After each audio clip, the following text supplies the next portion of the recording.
Chapter 1592. Commander Dong, who was standing in front of the big screen, saluted and replied with a serious expression.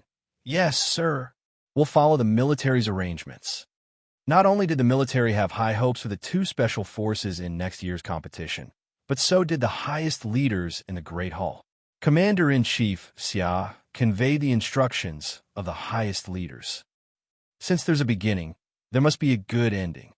Train hard in the country and discover your own shortcomings.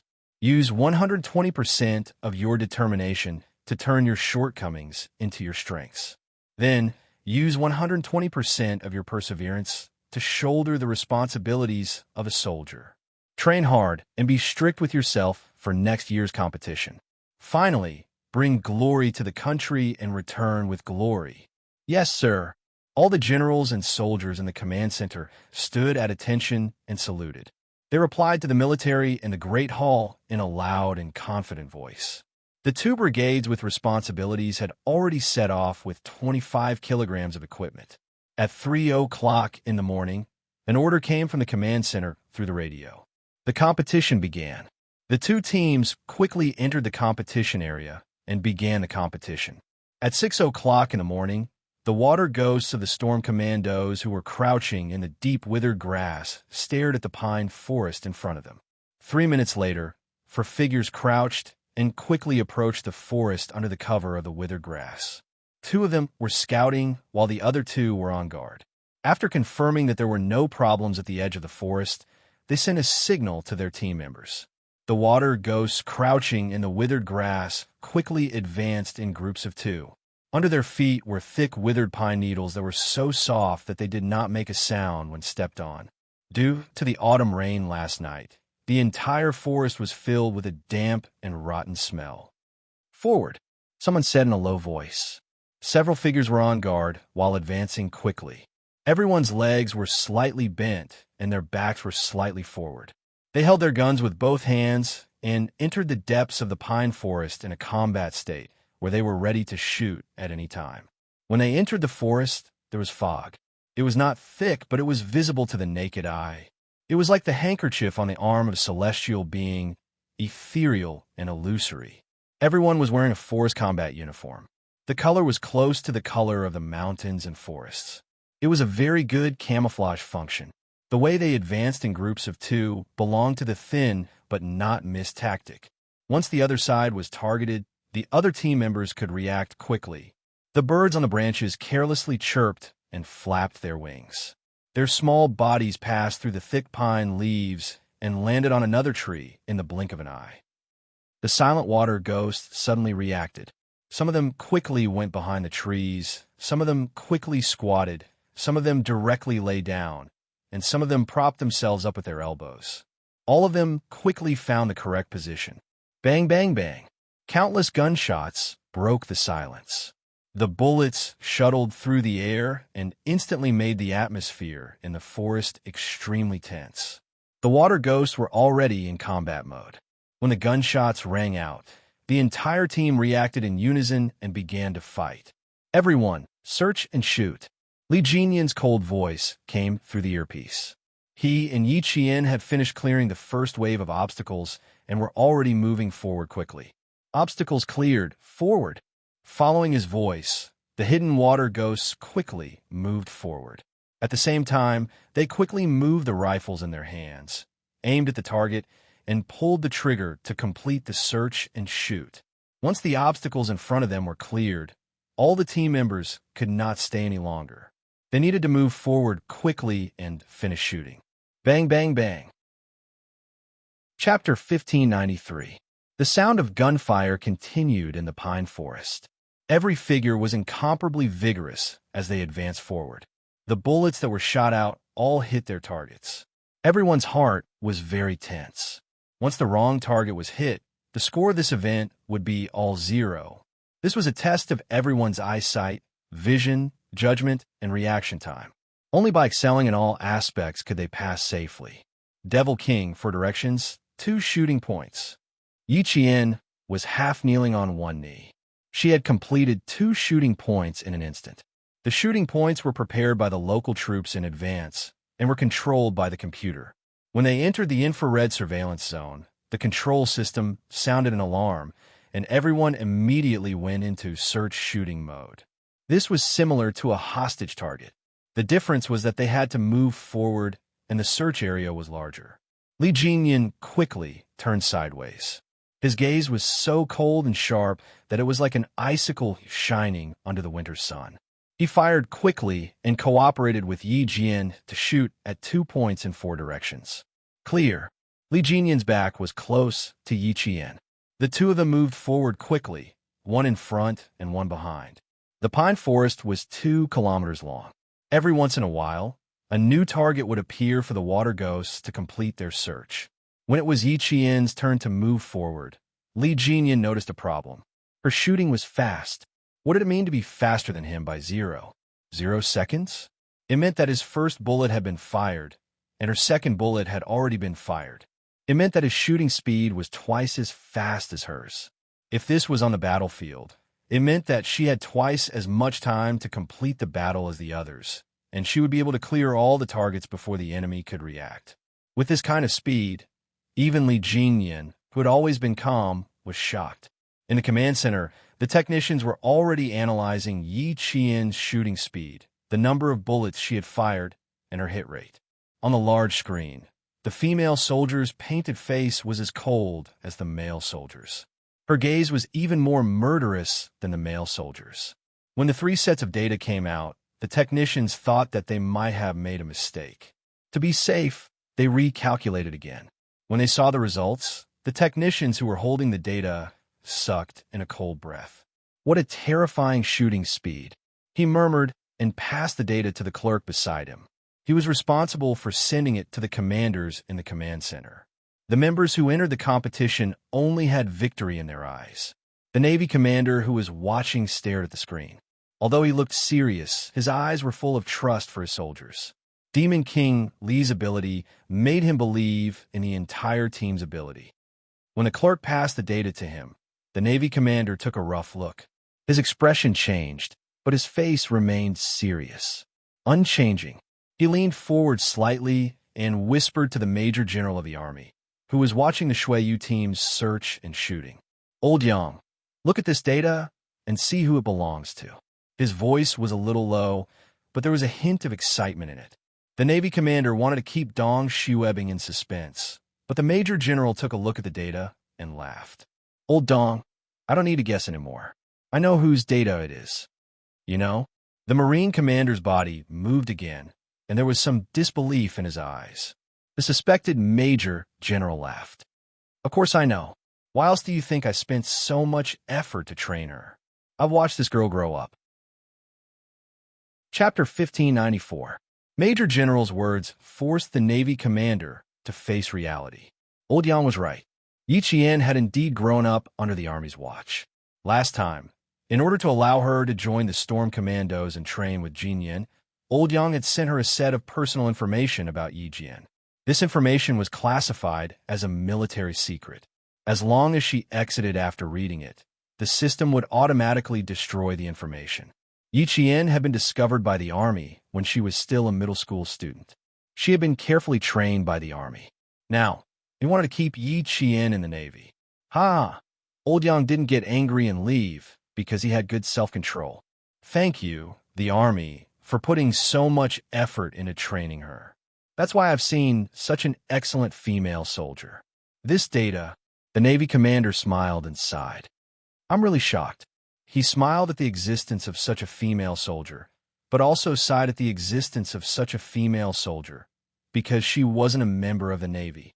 When I found out how fast she could shoot, my reaction was similar to yours. I was shocked and a little skeptical. I didn't think it was possible for her to shoot that fast. Major General didn't care that the Navy commander wanted to poach Yi Qian. Everyone who had seen her knew how outstanding she was. It was normal for someone to want to poach her. Xia Jinyuan had discovered how fast she could shoot when she was on a mission in Pakistan. He had reported it to the Army as soon as the mission was over. At that time, he was also quite surprised and didn't think it was possible. When he came back from Pakistan, he saw the video sent by the Army with his own eyes. Only then did he believe that although the little girl was young, she was very capable. I've seen her results and her improvement. Major General took another set of data and compared it. He nodded with satisfaction. Not bad. She's improved. Her speed has increased, but her accuracy is still 100%. Very good. School life didn't make her regress. The Navy commander smiled. Old Young, I want to steal her from you even more now. Why don't we give it a try? Let's see if she's willing to stay. You're bringing such a good soldier out for others to see. It's simply tempting. Ha ha. Old Dong, you're not being kind. Major General Liu laughed even louder. He handed the data back to the Navy commander and replied with a smile. It's useless even if you try. We'll only know if it works after we try it. I think it's a good idea for Yi Qian to stay in the Navy. She has a bright future. The Marine commander really wants to try this time. So he said with a serious expression, Old Young, I'm not joking with you. I do have such a plan. Major General Liu's smile didn't change. Sure, as long as she's willing to join the Navy, I won't stop her. However, Old Dong, let's make an agreement first. You can only move her with emotions and reason. You can't use your power to force her. As long as he agreed, everything would be fine. Although he had the intention of poaching, it was not his style to let a dignified commander do things secretly. Hearing this, the Navy commander solemnly replied, Then you can rest assured. You should know how I, Old Dong, deal with things. Using force to threaten absolutely does not exist. As long as I know that she has no intention of joining the Navy, I will never use my power to oppress her. Using power to force someone to join the Navy would definitely cause a big problem. Yi Qian, who had completed the search and shoot, took a break with her comrades. They cleaned up their equipment and reloaded their magazines. Chapter 1595. With a click, Li Jinyan reloaded the magazine. When he looked up, he saw Yi Qian disassembling the bomb. Beside her was a male soldier from Fuzhou with the code name Big Fish. He was telling Yi Qian, the shell jammed, the bullet almost went off course. There are many reasons for a bullet to jam. Some of them are due to the huge reaction force after the bullet is fired, causing it to be unable to pass through the shell ejection port normally. Some of them are due to the fact that the first bullet in the ejection port did not return to its original position, causing the shell to jam. Although these situations are rare, this is the problem with this gun. Fixing the gun, unloading the gun, inspecting the gun shaft. These were all taught to Yi Qian by Uncle Jin, who was a first-class sergeant. Now, what she said to her comrades was also taught by Uncle General from the day she touched the gun. Uncle Jin taught Yi Qian how to recognize a gun, identify it, measure it, and unload it. He waited until she reached a certain level where she could assemble all kinds of guns with her eyes closed before teaching her how to fix a gun. She removed the barrel, unloaded the barrel, loosened the small parts such as the recoil spring, the front and rear recoil spring guides. Then, she loosened the iron on the automatic mechanism, removed the hammer, reducer, and found the key to the problem. Big Fish was dumbfounded. Come, take a look here. There's no way to fix the ejection port. Let's manually return the thimble to its original position. Then the ejection port will automatically return to its original position. Yi Qian used a blank bullet to move the thin, sharp, and extremely short thimble. With a soft clang, the ejection port returned to its original position. Yi Qian smiled at him. Her small face, which was covered in oil paint, was so gentle that it seemed to have a soft glow. It's fixed. You even know how to fix guns? Big Fish stuttered. In the beginning, he really thought she was joking. Who knew? She really knew how to fix guns. I know a little. I don't need to use big tools to fix the small problems. Now that the damaged parts have been fixed, it was time to assemble the gun. By the time Yi Qian finished speaking, she had already assembled the 3 parts. Her hand speed was so fast that Big Salmon's eyelids twitched. Li Jinyan had been watching her the entire time. He watched as she took Big Fish's gun and disassembled it skillfully as she spoke. Then, she accurately found the part that had the problem and finished assembling the gun in less than 3 minutes at a dazzling speed. He lowered his head and looked at the time. He had used 6 minutes. After returning the repaired rifle, Yi Qian said, Don't worry about it jamming again. If you have any more problems, you can come and look for me again. You know how to repair guns? Li Jinyan's voice came from the side. By the time Yi Qian turned to look, the tall and slender man was already sitting beside her. The thick paint on his face made it impossible to see his face clearly. Only his sharp and cold eyes gave Yi Qian a sense of familiarity. The Devil King, who had changed into his combat uniform, looked even more imposing than usual. With the thick paint on his face, he seemed to have become a different person. Yi Qian, who had been hugging his assault rifle, smiled and nodded. I can solve normal problems. As long as I find a problem, I can also solve the more difficult problems. If it's more difficult, it will take more time. The army has indeed put in a lot of effort into training you. Li Jinyan nodded slightly. Then he said something that made Yi Qian a little stunned. Join the Navy? Yi Qian couldn't help but be a little surprised. Did the commander say that? Chapter 1596. That's right, Li Jinyan was talking about this. He didn't think that there was anything to be surprised about, nor did he think that it was difficult to answer. Seeing that Yi Qian was a little surprised, he asked, Are you surprised? Of course, she was surprised. She was sent by the army to study as a soldier. Didn't the commander of the Navy know that? Why would he still want her to join the Navy? I'm a little surprised, especially when I heard that you wanted me to join the Navy. Yi Qian laughed. She couldn't guess what the devil was thinking. He seemed to have a deep personality, but sometimes he was very straightforward. For example, shouldn't he be a little more tactful when asking her this question? Li Jinyan seemed to have guessed Yi Qian's thoughts. He looked straight at Yi Qian with cold eyes. He didn't avoid her gaze and simply answered her. You are very outstanding, so the commander of the Navy wants you to stay. Isn't this a very normal thing? Yi Qian was speechless. Was this a very normal thing? This was directly trying to poach her. You can think about it. Whether you want to stay or not, you just need to tell me the result. The devil was as concise as ever. He didn't say too much and only wanted to express his meaning clearly. As for why he didn't try to be tactful, the reason was simple. He didn't think that Yi Qian would stay, and she would tell him with certainty that she wouldn't stay. He didn't even need to think about it. Just as he counted to 2 in his heart, he heard Yi Qian reply with a smile. Thank you for your kind intentions, Commander of the Navy. I'm really sorry, but I only want to stay in the Army and become a soldier in the Army Special Forces. As he thought, there was no need to think about it. With a smile on her face, she answered him firmly. She didn't want to join the Navy, and she had never thought of joining the Navy. Okay, I got it. You still have 2 minutes to rest. Tidy up your equipment. Li Jinyan got up after receiving the reply. After taking 2 steps, he turned around and looked at Yi Qian, who was already tidying up her equipment. I believe in you. No matter which branch you are in, which position you are in, you will be an outstanding soldier. Yi Qian was like a ball of light wherever she went. She could illuminate and warm others. He had no reason not to believe that she would not become an outstanding soldier. At this moment, the female soldier Yi Qian was an outstanding soldier.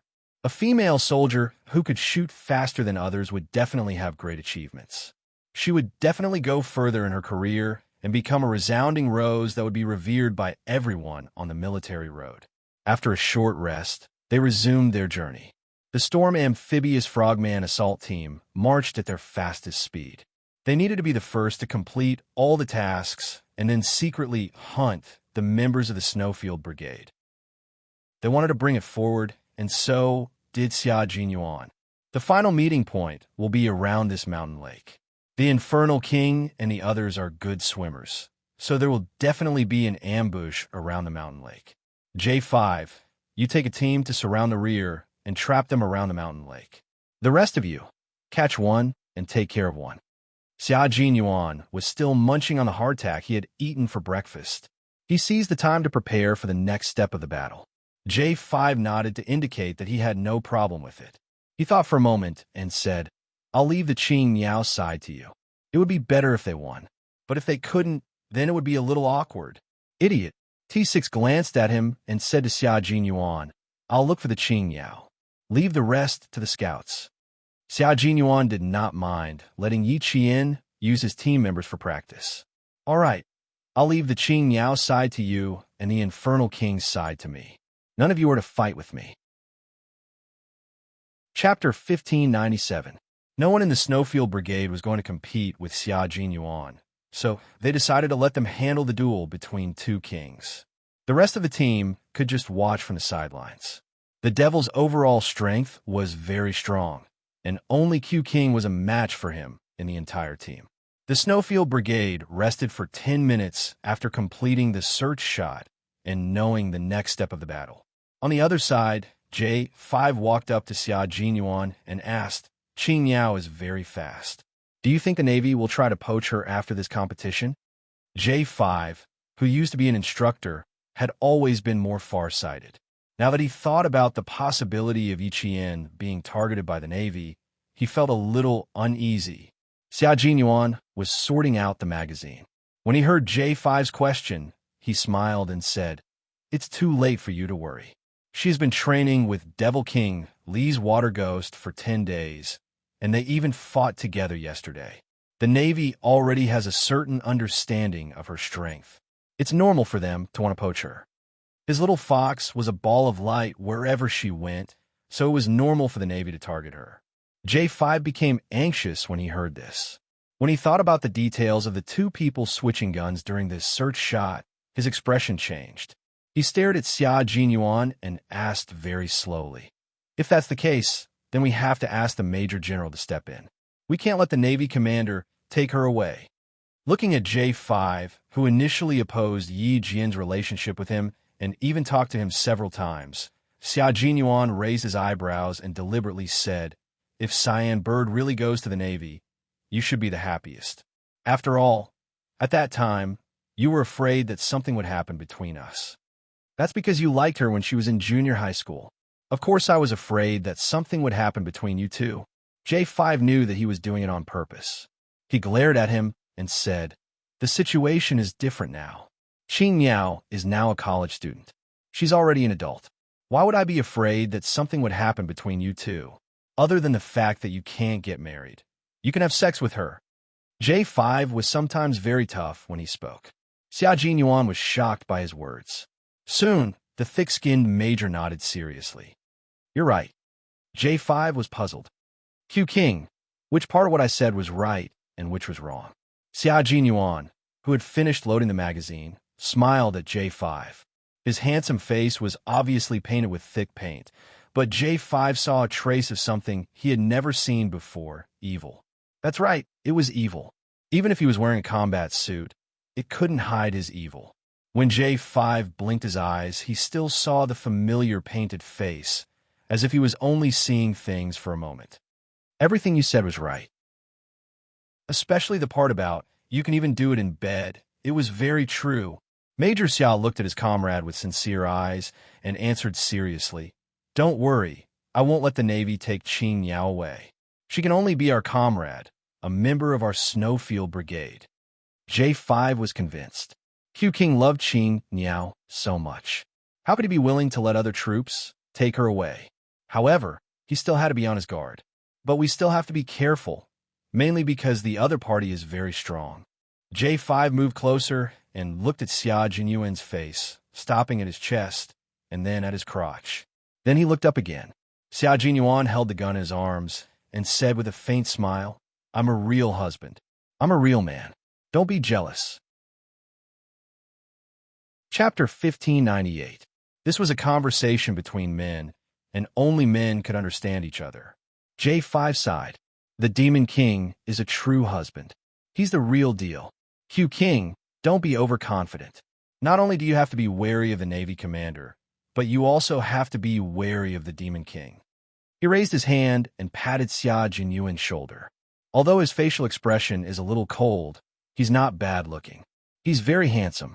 Compared to your handsomeness, Q King, he's very handsome.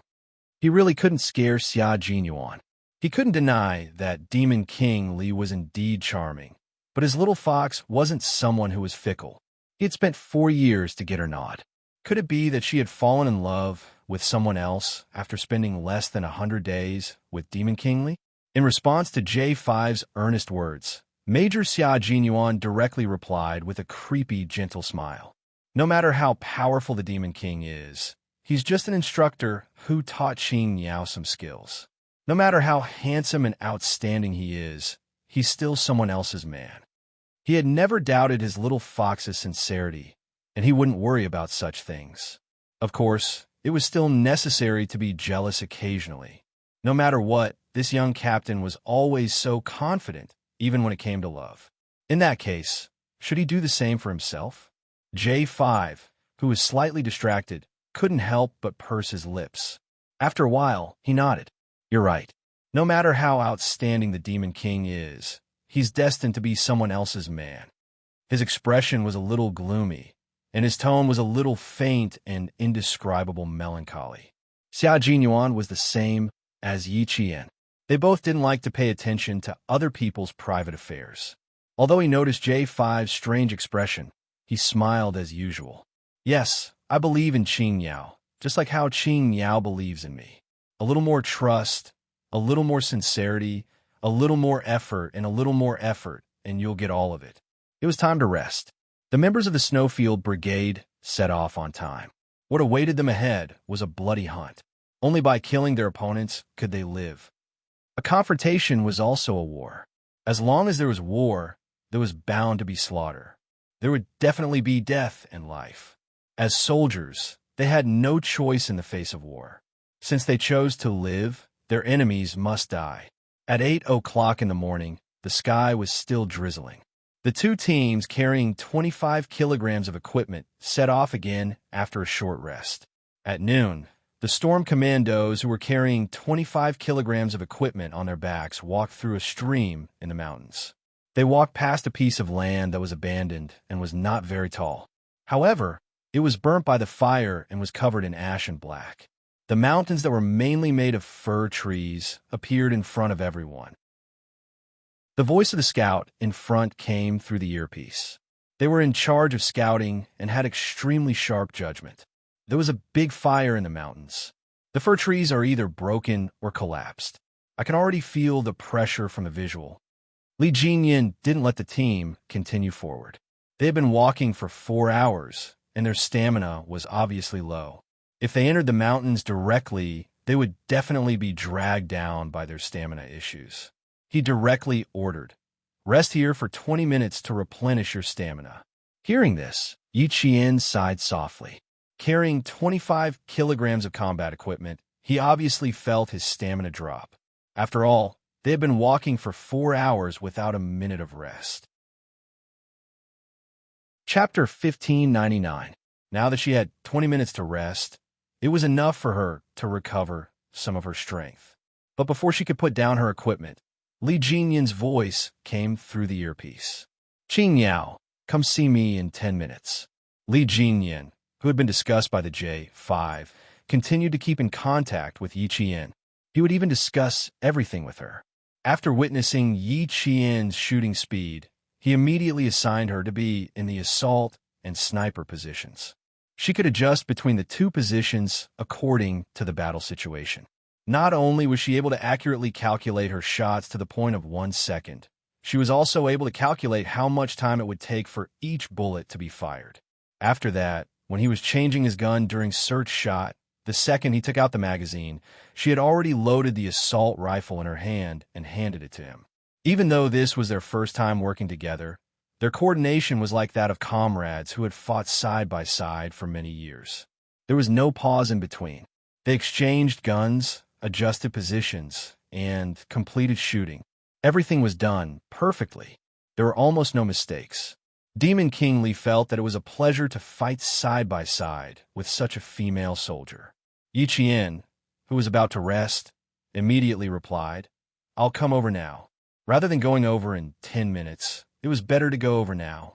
They were less than a meter apart. Yi Qian bent over and saw him open up the battle map. Under the helmet, his eyebrows were slightly furrowed. "Come over and take a look. Tell me your suggestions." Li Jinyan looked up at her. Based on the feedback from the scouts, he said in a low voice, "There might be a hostage target next. You and I will attack from the front and eliminate a portion of the targets first." His slender finger pointed at the area marked in red on the battle map. Li Jinyan narrowed his eyes and said coldly, "From here, we will enter the battle zone between the two armies. We will arrive at around 6 p.m. tonight. If we arrive earlier than the Snowfield Brigade, it will be more advantageous for us to fight deeper. There is an inner lake in the battle zone. Swimming is our team's strength, but since King Q knows about it, he will definitely arrange snipers around the inner lake. Once our team members surface, they will be killed immediately. Give up on swimming in the inner lake. Use the time saved on going around the inner lake to achieve an even distribution of time. In the end, it was all about fighting for time and gaining the initiative. Yi Qian nodded. The Snowfield Brigade is good at assassinations. Once they take over the battle zone, we will be forced into a corner. Only by occupying advantageous terrain can we reduce the number of casualties to a certain extent. She didn't say that she could avoid casualties because that was impossible. Your analysis is correct. Therefore, we need to shorten the marching time. Now, there are still 15 minutes left. Take a break. Li Jinyan put away the combat map and asked the scout in front, "How many hidden routes did you find? Do you have 3? There was a buzzing sound coming from the earpiece, and after 2 minutes, the scout's voice came through. There are only 2 paths.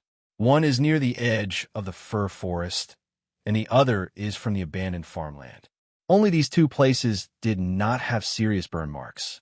There were trees and withered grass to cover them as they entered the pitch-black forest. The burned forest was eerily silent. It probably hadn't been burned for long. After entering, they could still smell the smoke from the fire. Some of the short shrubs were directly burned to ashes, and the shorter trees were burned to the point where only their bare trunks were left. Looking at it made one's heart feel heavier. Chapter 1600. There was a deathly silence in the mountain. The fire had not only burned the trees, but it had also taken away the vitality of this place. Scorched trees were everywhere, and when one stepped on them with combat boots, there was a kachi-kachi sound under one's feet. A burnt pheasant was pressed under a bush, and only its 2 tail feathers were still bright. Yi Jian and the others were now in a mountain forest in Chuan Province. They were in a low mountain at the junction of 2 provinces. The forest here was rich in resources. The pheasant that had been charred to the point where only its tail feathers were bright was the nationally protected white-bellied pheasant. Not only were there rare pheasants that were burnt to death, but there were also small animals like wild rabbits. It was enough to show the ferocity of the fire. Yi Qian, who was hiding behind a withered tree, raised his head and looked at a small snake that was burnt to a crisp. His gaze passed through the snake's body and fell on a certain spot. Situation detected. Move forward carefully, she said in a low voice. At the same time, she aimed at a target point and fired the first shot of the hostage target in this competition. Bang! The muffled sound of the gunshot instantly reached the ears of all the team members. The originally deathly silent forest was suddenly filled with a murderous aura. The oppressive atmosphere, the smell of burnt charcoal, the murderous sound of the gunshot, and the figures that were secretly shuttling back and forth behind the scorched trees made the atmosphere in the forest even more tense and depressing. The local soldier who was shot touched his chest, and the expression on his face was a little dazed. He lowered his head and looked at the empty cartridge next to his feet. The soldier gritted his teeth in anger and bent down to pick up the empty cartridge. He was really so angry that he wanted to vomit blood. It wasn't easy for him to be chosen to be the bad guy who pretended to be a hostage target in a competition between 2 top-notch special forces. In the end, he was shot before he even saw the mysterious special forces soldier. Squad leader, one of our brothers is dead. I couldn't accept it when I saw him die, so he was the first one to be killed. A soldier squatted under a cedar tree that had blackened bark but could still continue to grow. He whispered to his squad leader, "I was the closest to him. I didn't even know where the bullet came from." The class leader scolded, then comforted, "It's normal that you don't know. They're all special forces. If we knew where they were, then they wouldn't cause trouble. What was there to be upset about? Just wait for them to come and take the hostage. Keep an eye on him. Don't embarrass our unit too much." The hostage takers were disguised as local soldiers, and the hostages were paper targets. Not only did Yi Qian and his men need to shoot at the hostage targets, but they also needed to retrieve the hostage targets. This way, the chances of them being exposed would be much higher, and the soldiers in disguise would be able to discover them and shoot at them. The soldier closest to his dead brother blinked his eyes. He wanted to answer his squad leader, but he couldn't. "Don't move, brother." A very soft voice came from behind him. Then he felt something cold and hard pressed against his neck. This was the feeling of a dagger. He was caught from behind by a special agent. The Special Forces soldier turned off the earpiece and cut off the communication. He then heard the Special Forces soldier say with a smile, "I won't waste my bullets. I'm afraid I'll hurt you if I shoot you at close range. Anyway, you know that I've already slit your throat." Chapter 1601. This was Yi Qian's voice. After taking care of a hostage target, she locked onto another target and successfully completed the mission. This time, the hostage target didn't have to be shot. As long as you were able to get close to the target and successfully rescue the hostage, you could activate the signal device on the soldier and shoot the hostage target. Hearing her voice, the soldier who had a dagger pressed against his neck froze. A female Special Forces soldier. He was killed by a female Special Forces soldier. The soldier wanted to move his body and turn his head to see what the female Special Forces soldier who killed him looked like. Just as his body moved slightly, Yi Qian chuckled again and said, "Don't move, just stay here." After she finished speaking, she took out the assault rifle from the soldier's hand, unloaded the magazine, and put it into her own carrying equipment. At this time, Yi Qian didn't mind loading the equipment full of magazines. On the battlefield, you can never have too many bullets. When the soldier heard the sound of the magazine being unloaded, he became anxious. "Bro, don't take my weapon. I still have to return it to the armory. If you take it, I won't be able to explain it to the higher-ups." I saw the serial number of the magazine. "Once we're done here, I promise to return it to your unit." Yi Qian smiled. Her reaction was quite fast. She knew she had to return the weapon. "Thank you for your hard work. I have to borrow the empty magazines. I'll definitely return them when I'm done." When the soldier saw that she was determined to take his magazines, his brows furrowed. "My class leader didn't say you could take our things. How am I going to explain it to the class leader later? Bro, you really can't take it. We'll contact your unit. We definitely won't affect you." Yi Qian comforted the young soldier and cut off all communications. "Stay here and don't contact anyone outside. Come out when we're done here." Without waiting for the soldier's reply, Yi Qian picked up the hostage target. As soon as she finished speaking, she nimbly moved and disappeared in the blink of an eye. She came and left silently. The soldier could only hear her voice the entire time, but didn't see her. When he turned his head, the female Special Forces soldier was nowhere to be seen. He didn't even know where she went. What made the soldier's head hurt even more was that she took all the magazines of his assault rifle. How am I going to explain this to the class leader? Then the soldier touched his neck. He could still feel the cold touch of the dagger on his skin. It was icy cold, as if he moved slightly, the other party could easily slit his throat. The soldier sighed softly. Both of their squads were considered above average in the army. In the end, when they were up against the Special Forces, it felt like they were instantly defeated before they even started. If they didn't compare, they wouldn't know. Now that they did, they knew the gap between them and the Special Forces. It's definitely impossible to contact the class leader. I'm sure the class leader already knows that something happened to him. The squad leader from the local army understood that another of his brothers had been killed. He quickly contacted the other brothers and said softly, "Brothers, we're going to make a move. Remember, we have 7.62mm blanks in our hands. The safe distance is 5 meters. Remember, don't be a fool and shoot whenever you see someone in front of you. If someone dies, no one will be able to bear the consequences." The squad leader repeatedly reminded them. He was afraid that if they fought until their blood boiled, something big would happen. Once you're killed by them, stay where you are and don't move. The Special Forces will come and take away the hostage target. Have some backbone. Don't think that it's embarrassing to be killed. It's better to learn how they killed you. Chapter 1602. This was a squad leader who wanted to become a Special Forces soldier, so he sounded a little excited. His abilities were limited, so he couldn't become a Special Forces soldier. However, it would be good to meet the Special Forces soldiers. They were going to take back the hostage targets. If he wanted to meet the Special Forces soldiers, he just had to find the location of his dead brothers. It seemed like he had to go out and observe which brothers were going to be killed by the Special Forces soldiers. The squad leader really wanted to meet the Special Forces soldiers in training.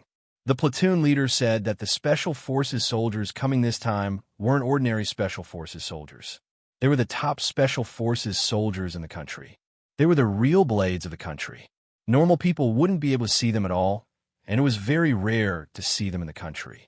When he heard that, he was so excited that his whole body trembled slightly.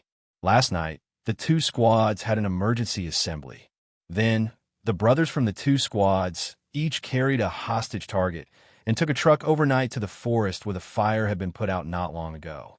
In the truck, they thought that they were going to do some training. They only knew what they were going to do when they gathered in the mountains.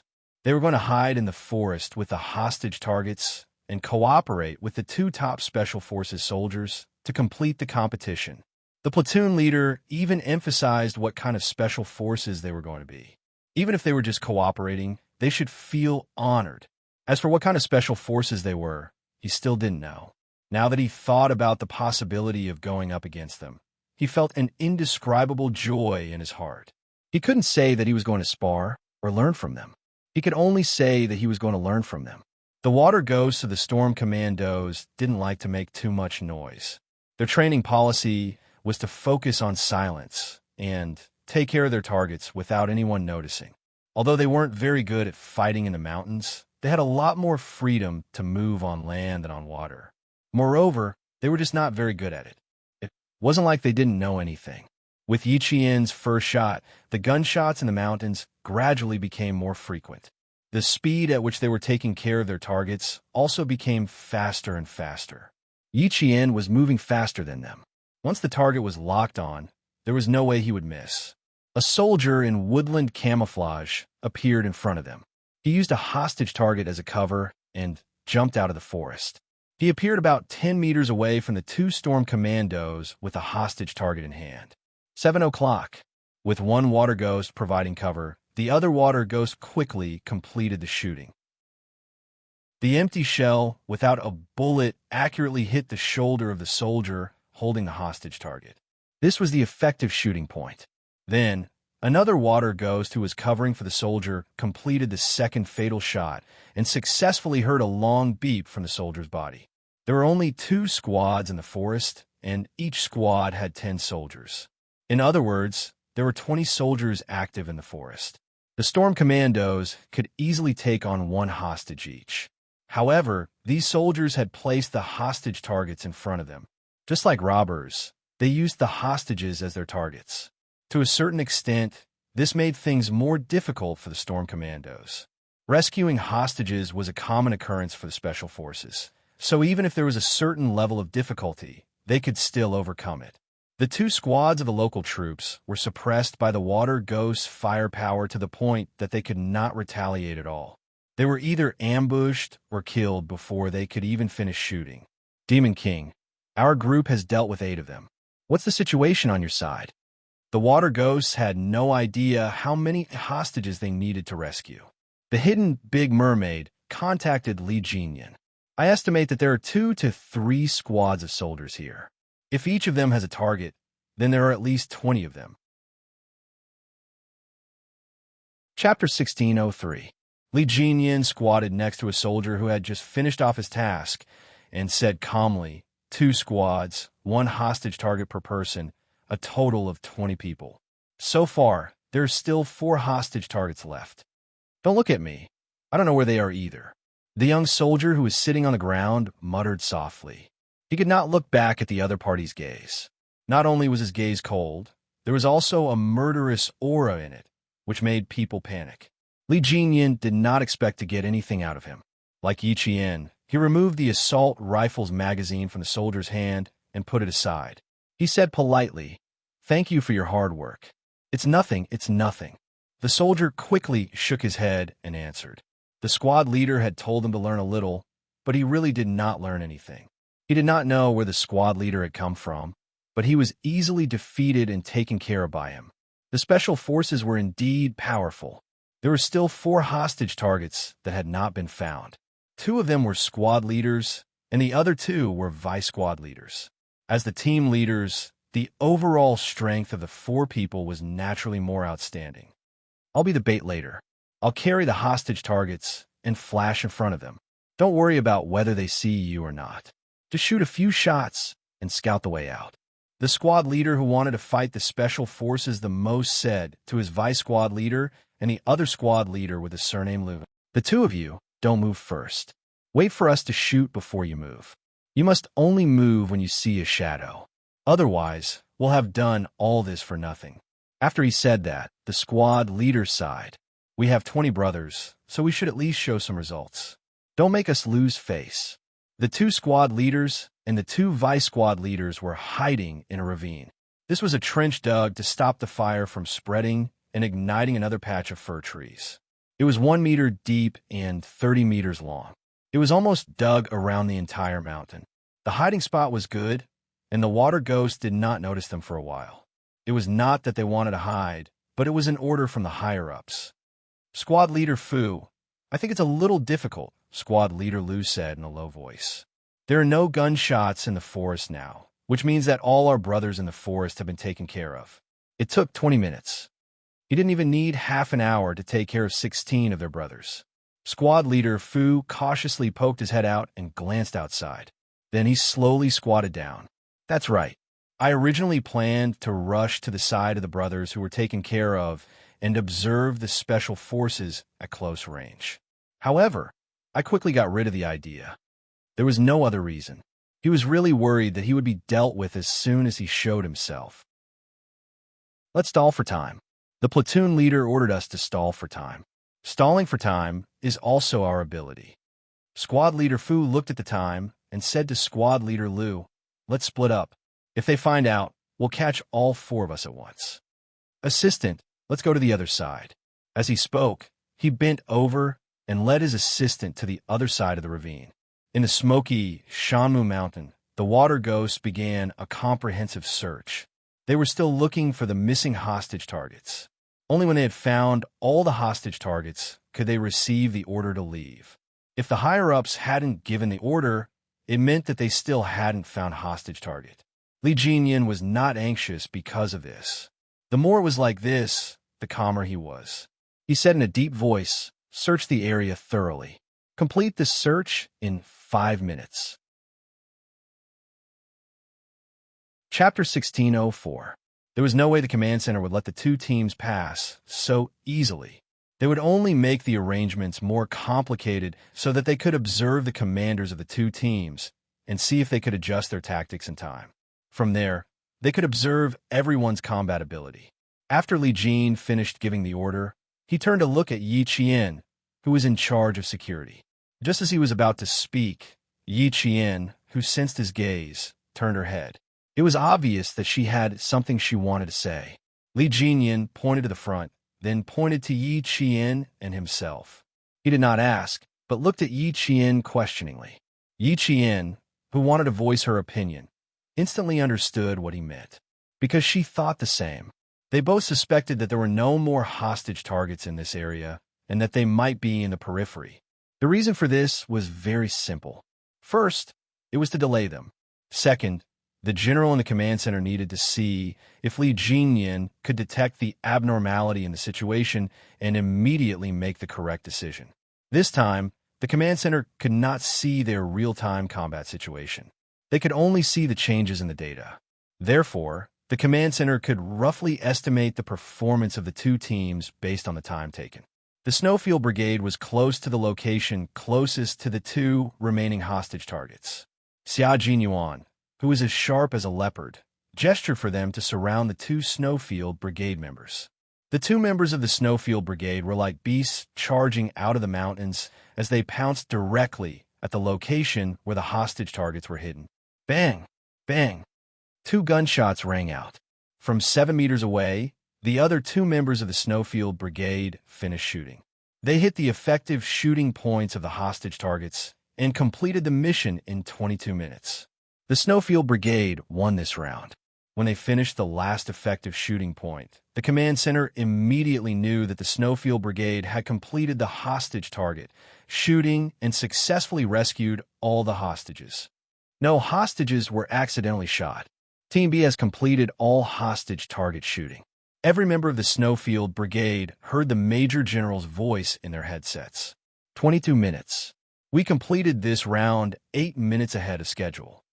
The Snowfield Brigade only knew that they had completed it, but they did not know if the Storm Commandos had completed it. They walked up to the local soldiers who had already gathered and cooperated with them.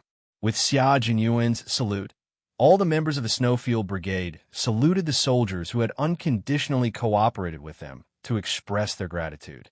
Thank you. Thank you. Led by Xia Jinyuan, every member of the Snowfield was shaking hands with the local soldiers. Taking off his combat gloves, his thick and calloused hand held the other's calloused hand. A thank you and a smile. There was no sense of unfamiliarity or distance between them, because they were both wearing the same military uniform and were soldiers who protected the country together. After shaking their hands, Xia Jinyuan reorganized the team again. The 22 members of the team strode towards another battle zone. The local soldiers, led by their platoon leaders, stood upright and saluted as they watched the elite special forces leave. The drizzle continued. The 22 figures, who were as straight as poplar trees, walked step by step into the depths of the mountains with a fearlessness that even soldiers respected. The Special Forces soldiers who were wearing forest camouflage uniforms and new combat helmets were indeed different from them. With every step they took, they could faintly feel that their steps could cause the entire mountain to tremble. They were so firm and steady, and every step they took was so solid and solid. Chapter 16:05. They carried 25 kilograms of combat equipment on their backs and carried rifles on their shoulders that were meant to protect the lives of soldiers, defend the country's territory, and protect the safety of citizens. They wore combat boots that were covered in yellow dirt and ash as they walked forward bravely. They looked like they would only keep walking forward. Even if there was a mountain of knives and a sea of fire in front of them, they would not stop. The platoon leader waited until the 22 figures were out of sight before he ordered his soldiers to stop shooting. The platoon leader then led the team away. Meanwhile, Li Jinyin and Yi Qian were approaching 2 of the hostage targets. The 2 of them glanced at the man-made pile of soil and knew that there was a ditch underneath. They then looked at the mountains across the ditch. It was a stark contrast to the burnt fir forest.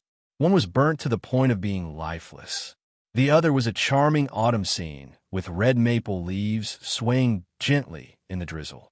Down there, Yi Qian pointed towards the ditch and used hand signals to communicate with Li Jinyin. You take the left, I'll take the right. Let's go down together. Li Jinyin gave her an okay hand signal and moved to the left. When he heard Yi Qian say, "Get ready," the 2 of them reached the ditch at almost the same time. Yi Qian fired and hit a soldier in the back. The signal device was activated and made a long beep.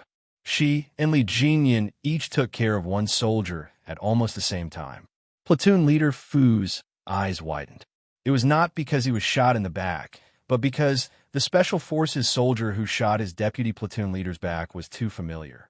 It was so familiar that his eyes widened in disbelief. Yi Qian. He called out a familiar name in a low voice.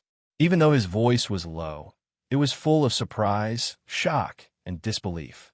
How is this possible? How could he meet Yi Qian here? When did she become a Special Forces soldier? In the first half of the first year of high school, he enlisted in the army and returned to Fujian town to complete the enlistment procedures. On the street, he met Yi Qian and her mother, Annie Sunday. She told him that Yi Qian had quit school and left with a hooligan. Some people in town even said that they had seen Yi Qian in the coastal cities. They said that they had seen her working as a shampoo girl in a hair salon. When he heard it, he felt that it was a pity. Not only did her grades improve, she even won a big prize.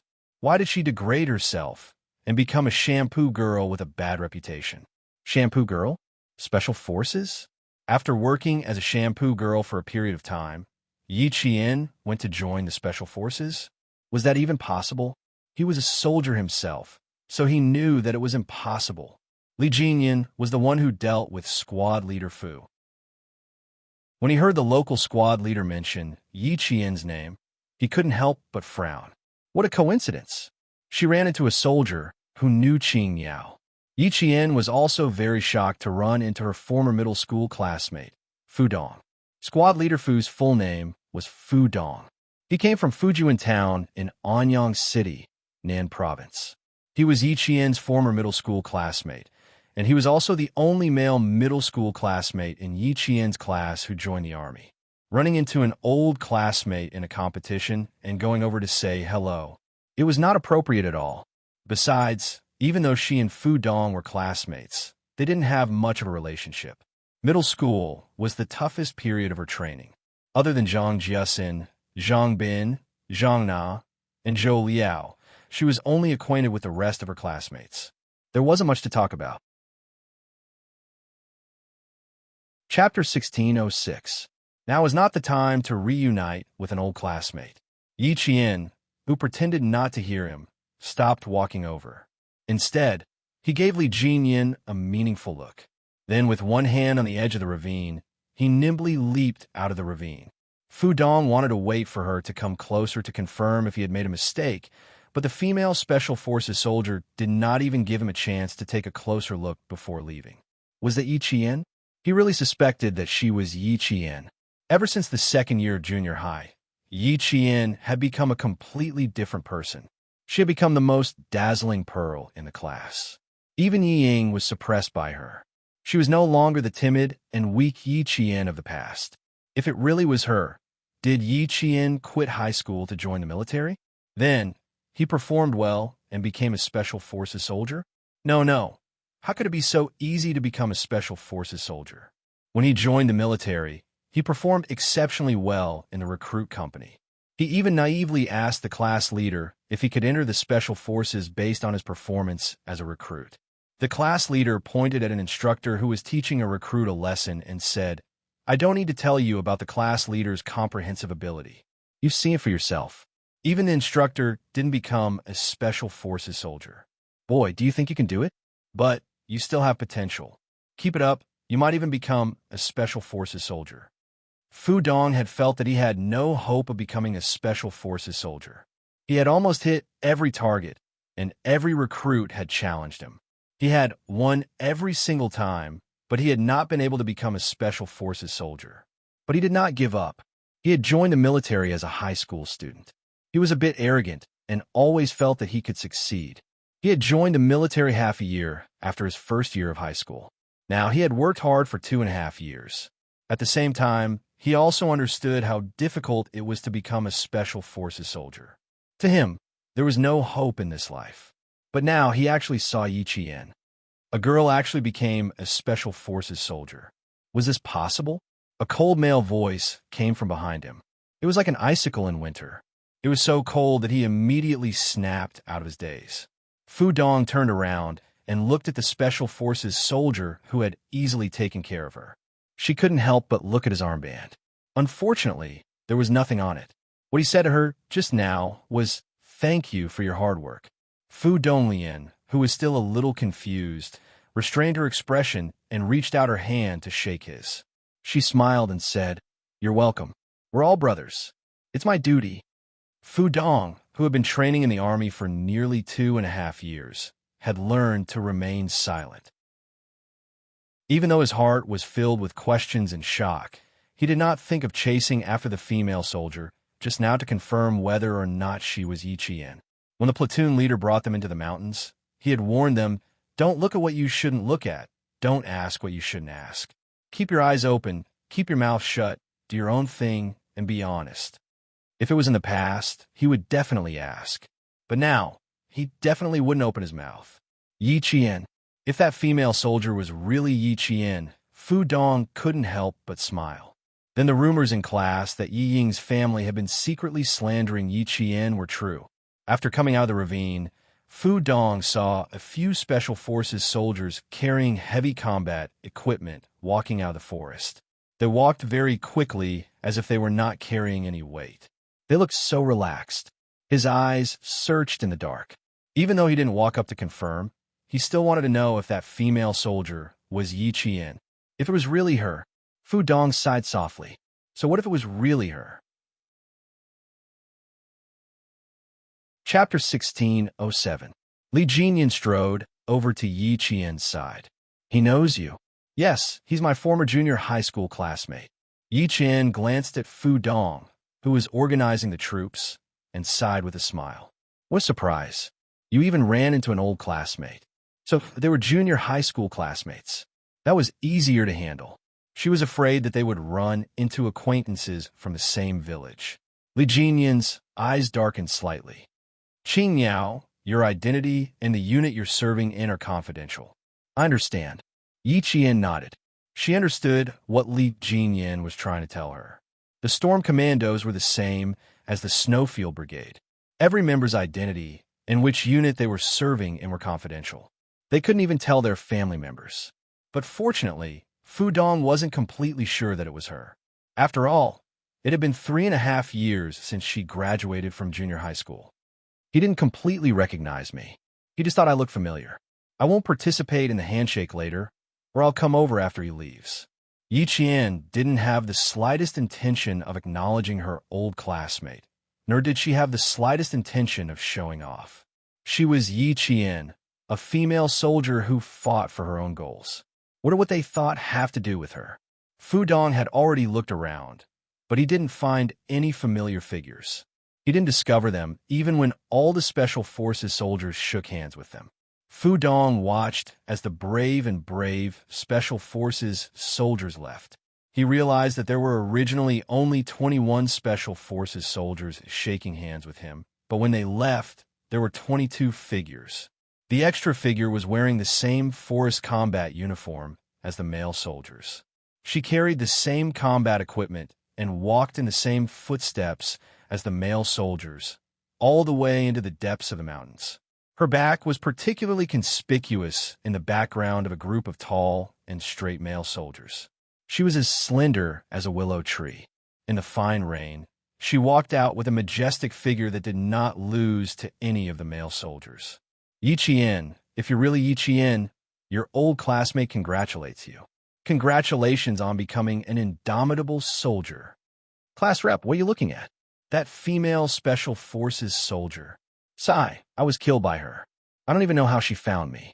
How can a woman be so powerful? Asked a soldier softly as he lamented. If she was really Yi Qian, Fu Dong smiled and replied. So what if she's a female soldier? Although she is a female soldier, she is a Special Forces soldier who is more powerful than us male soldiers. She was so good when she was in school, and she was still so good after joining the army. This was the old classmate Yi Qian he knew. Now he was a soldier. He wore a military uniform and carried a steel gun. He was a soldier who fought for his country. Fu Dong did not think about it anymore, nor did he deliberately ask about it. Although he was not sure if it was Yi Qian, he believed that the female soldier who did not even show up to shake his hand was his old classmate. As a soldier, he naturally had to protect his old classmate, who was also a soldier. Yi Qian did not know what his old junior high classmate was thinking at this moment, but he knew that if Fu Dong recognized him, then as a soldier, he still had the basic sense of confidentiality. Class representative, to be able to become the class rep of a class, it showed that Fu Dong's performance in the army was also very good. This way, even if he really recognized him, there was nothing to worry about. The fine rain continued to fall. The burned cedar mountain was already a few kilometers away from the Storm Commandos. At 3 o'clock in the afternoon, the two teams completed their support fire and then entered the area where the two armies fought together to complete the 300-meter time-limited accurate shooting with 100 bullets. Chapter 16:08. There were many factors that could affect a bullet's accuracy, and the drizzle and wind were among them. The weather that the Storm and Shuiyu teams encountered was not good. It was raining on the sea, and it was still raining when they were out of the sea. The wind and rain did not stop, and it continued to rain and disturb them. The Special Forces soldiers who were advancing in the drizzle were drenched inside and out. Their clothes were so wet that water could be wrung out. There was not a single spot on their bodies that was dry. Yi Qian, who had always been able to endure, waited until around 5 in the afternoon.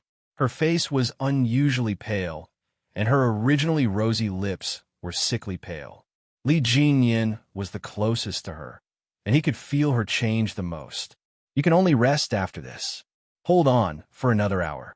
The devil slowed down and looked at her combat equipment that was as heavy as the male soldiers. He pursed his thin lips and said in a low voice, "Give me the bag, but you have to hold the gun yourself." She did not know what would happen next. The gun. Only in her own hands could she ensure her own safety and protect the lives of her comrades.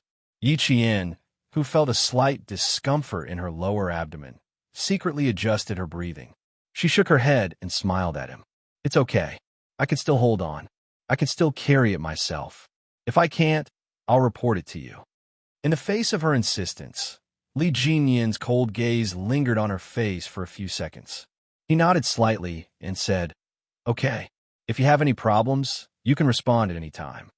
He paused for a moment and added, "I'm still considered reasonable." His last sentence made Yi Qian feel a little awkward. She quickly recalled her interactions with the Devil King. She really did not say or unintentionally express his unreasonable behavior. Only then did she resolve the awkwardness in her heart. "I know. I can still hold on for now. If I can't, I'll respond at any time and ask for help from my comrades." With that said, Yi Qian's pale face broke into a soft smile. "I know that we should help each other." The female soldier's smile appeared so abruptly that it fell from his eyes to his heart. It did not fall lightly, but heavily. It suddenly hit his heart so hard that even his heartbeat seemed to have skipped half a beat. Li Jinyan, whose heart skipped a beat, calmly retracted his gaze and softly replied, He could not help but take large strides and leave the female soldier. Female soldiers were indeed dangerous creatures. It was the right decision not to recruit female soldiers. The commander wanted to keep Qing Miao, but forget it. Li Jinyan's mind was in a mess as he left. After he left, Yi Qian heaved a sigh of relief. He was indeed feeling a little unwell, but it was not so serious that he needed the help of the male soldiers. As a girl, there would always be a few days of normal bleeding every month. Her normal bleeding was probably coming soon. Her lower abdomen had been feeling uncomfortable since around 4 in the afternoon, and now there was a dull pain. For the first time, Yi Qian felt the discomfort caused by normal bleeding. In the past, there was nothing uncomfortable about it. Li Jinyan didn't believe it. He had already seen that she was uncomfortable. It should be fine. But if she could hold on, she had to hold on. They needed to arrive at the hunting area in advance and check it out in advance. Then, they had to complete the last 2 tasks together. The first was the 300-meter limited time shooting with 100 bullets. The second was the sniper team duel. After these 2 tasks were completed, they would officially enter the hunting operation. Chapter 1609. Before the military made such an arrangement, many of the team members did not quite understand it. Shouldn't they have arranged for the hunt first, followed by a 100-round precision shooting and a sniper team duel? Why did they do it the other way around? Although they did not quite understand the military's arrangement, since it was an order from the military, all the team members had to accept it unconditionally. Even if they did not understand, they had to accept it first and then come out to understand why it was arranged this way. Reality proved that the military had made such an arrangement on purpose. They would exhaust all the team members' stamina to a certain extent and then arrange for the most physically and mentally intensive activities. This was to stimulate everyone's potential to the greatest extent and improve their individual abilities. As the commander of the battle, Li Jinyan understood the military's intentions when he received the order. He believed that Xia Jinyuan felt the same way. At the same time, they could also quickly arrange a plan that was beneficial to the final hunt. They could deploy and scout ahead of time to make up for the exhaustion of their stamina and end the hunt quickly. Right now, both teams were making the best use of their time to make arrangements for the follow-up battle. Even though Li Jinyan could see that Yi Qian was not feeling well, he could not stop for her alone. On the battlefield, It was absolutely impossible to delay an opportunity for personal reasons. Yi Qian naturally understood that, so she gritted her teeth and persevered. She did not want to delay the entire team's time. On a battlefield filled with gunpowder, time was life. How could she stop for personal reasons? She understood. As the commander of the battle, Li Jinyan understood it even more. An hour later, the storm commandos arrived at the mountain they were supposed to arrive at. It was already 6 p.m., and they were only 8 kilometers away from the joint combat zone of the two teams. 8 kilometers ahead was the joint combat zone of the two teams. Heading east was the combat zone of the two teams. It was a combat zone surrounded by mountains with a natural lake in the middle. The combat zone had a complex environment. They could rest here. There was not much time left, only 10 minutes. 10 minutes was enough for Yi Qian to take care of her personal issues. She had to take care of them. After putting down her equipment, Yi Qian asked for 2 minutes of leave from Li Jinyan. As for the reason, she did not say and went into the forest alone. There's something wrong with Qing Yao. She doesn't look well. The eel drank some cold water and frowned as he looked at Yi Qian's back worriedly. Do you want to go over and take a look? Could it be that he's sick? She wasn't that delicate. When she trained with them, she was soaked in the water every single day. She had never fallen sick before. Narrowing his cold eyes, Li Jinyan glanced at the direction where Yi Qian had left. A trace of worry flashed through his cold eyes. Her condition was indeed not good. He said to the big eel, asked Shua to come over. The water demon with the codename Dasa was the same as K7 of the Snowfield Brigade. He was also a medic. After listening to Li Jinyan's description, Dasawa's face was a little gloomy. We need to prepare some hot water for her. I'll go nearby and see if there's a suitable place to make a fire. As a medical staff, Dasawa could vaguely guess what was wrong with Qing Yao's body. You know, the eel, who was unmarried, looked at Dasawa in surprise. That's amazing. You don't even need to take a look to know. He's a miracle doctor. Li Jinyan also looked at Dasawa. He used his eyes to ask how his comrade knew. He did not need to take a look to know what was wrong just by listening to him. No matter how much he trusted his comrade, he was still a little worried. Chapter 16:10. Deshua didn't know how to answer his captain's question. This was a woman's private matter. How could he tell the unmarried captain? As for the other unmarried comrade, the eel, it was easy to get rid of him. He said, "The eel, go to the side. Don't cause trouble." How am I causing trouble? I'm just standing here and listening to you. I'm not disturbing you. Me too. Before the eel could finish, he received the Demon King's gaze. He quickly turned around and walked away, not daring to stay. After he left, Li Jinyan asked in a tense voice, "What's going on?" Qing Miao's health was so serious that she had to hide it from her comrade. Yi Qian was a female soldier. Her training was no different from that of a male soldier. However, now that she was in trouble, as the captain, Li Jinyan had to be more concerned. After sending away his unmarried comrade, Deshaw, who was still hesitating, cleared his throat and said vaguely, "It's not a big deal, Captain. As long as you know it's not a big deal, Yi Qian can solve it herself." What's with the hot water? Li Jinyan, the bachelor, still hadn't reacted. It wasn't that he was slow, but that he had never encountered such a situation before. Deshaw was married. He was 31 years old, and his child was already 3 years old. Male soldiers who had a wife knew more about women's matters. Seeing that his wise and powerful Demon King still didn't understand, Deshaw sighed and said, "Demon King, it's time for you to find a girlfriend. Yi Qian is uncomfortable because of what girls do every month. Junior high school biology, I know." As long as he mentioned that, Li Jinyan immediately understood. His expression was a little stiff as he interrupted Deshaw and said in his usual cold tone, "Hot water, how do you want to solve it?" Deshaw looked around. It wasn't easy to solve. They needed a fire to have hot water.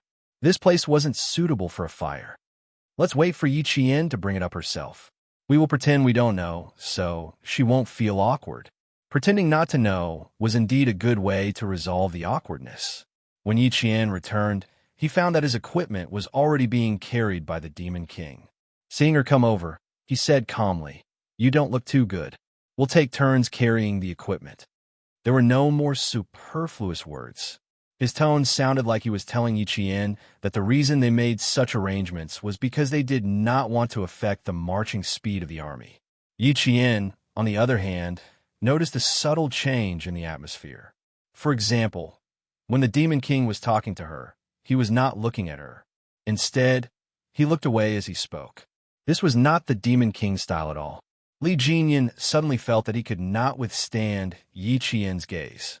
He lowered his head to look at the time to hide the unnatural expression on his face. There are still 7 minutes left. Take a break. With that, he turned around and left with Yi Qian's equipment. Yi Qian stared at his back as he left in a hurry. She could not help but narrow her eyes. She did not even get a chance to say a word before he left immediately after he finished speaking. Something was obviously wrong. Her gaze was also very tangible, especially when she was only looking at one spot. Although it was very faint and did not seem to be aggressive, it contained a sharpness that could see through people's hearts. Li Jinyan, who was still carrying a backpack, could not help but quicken his steps.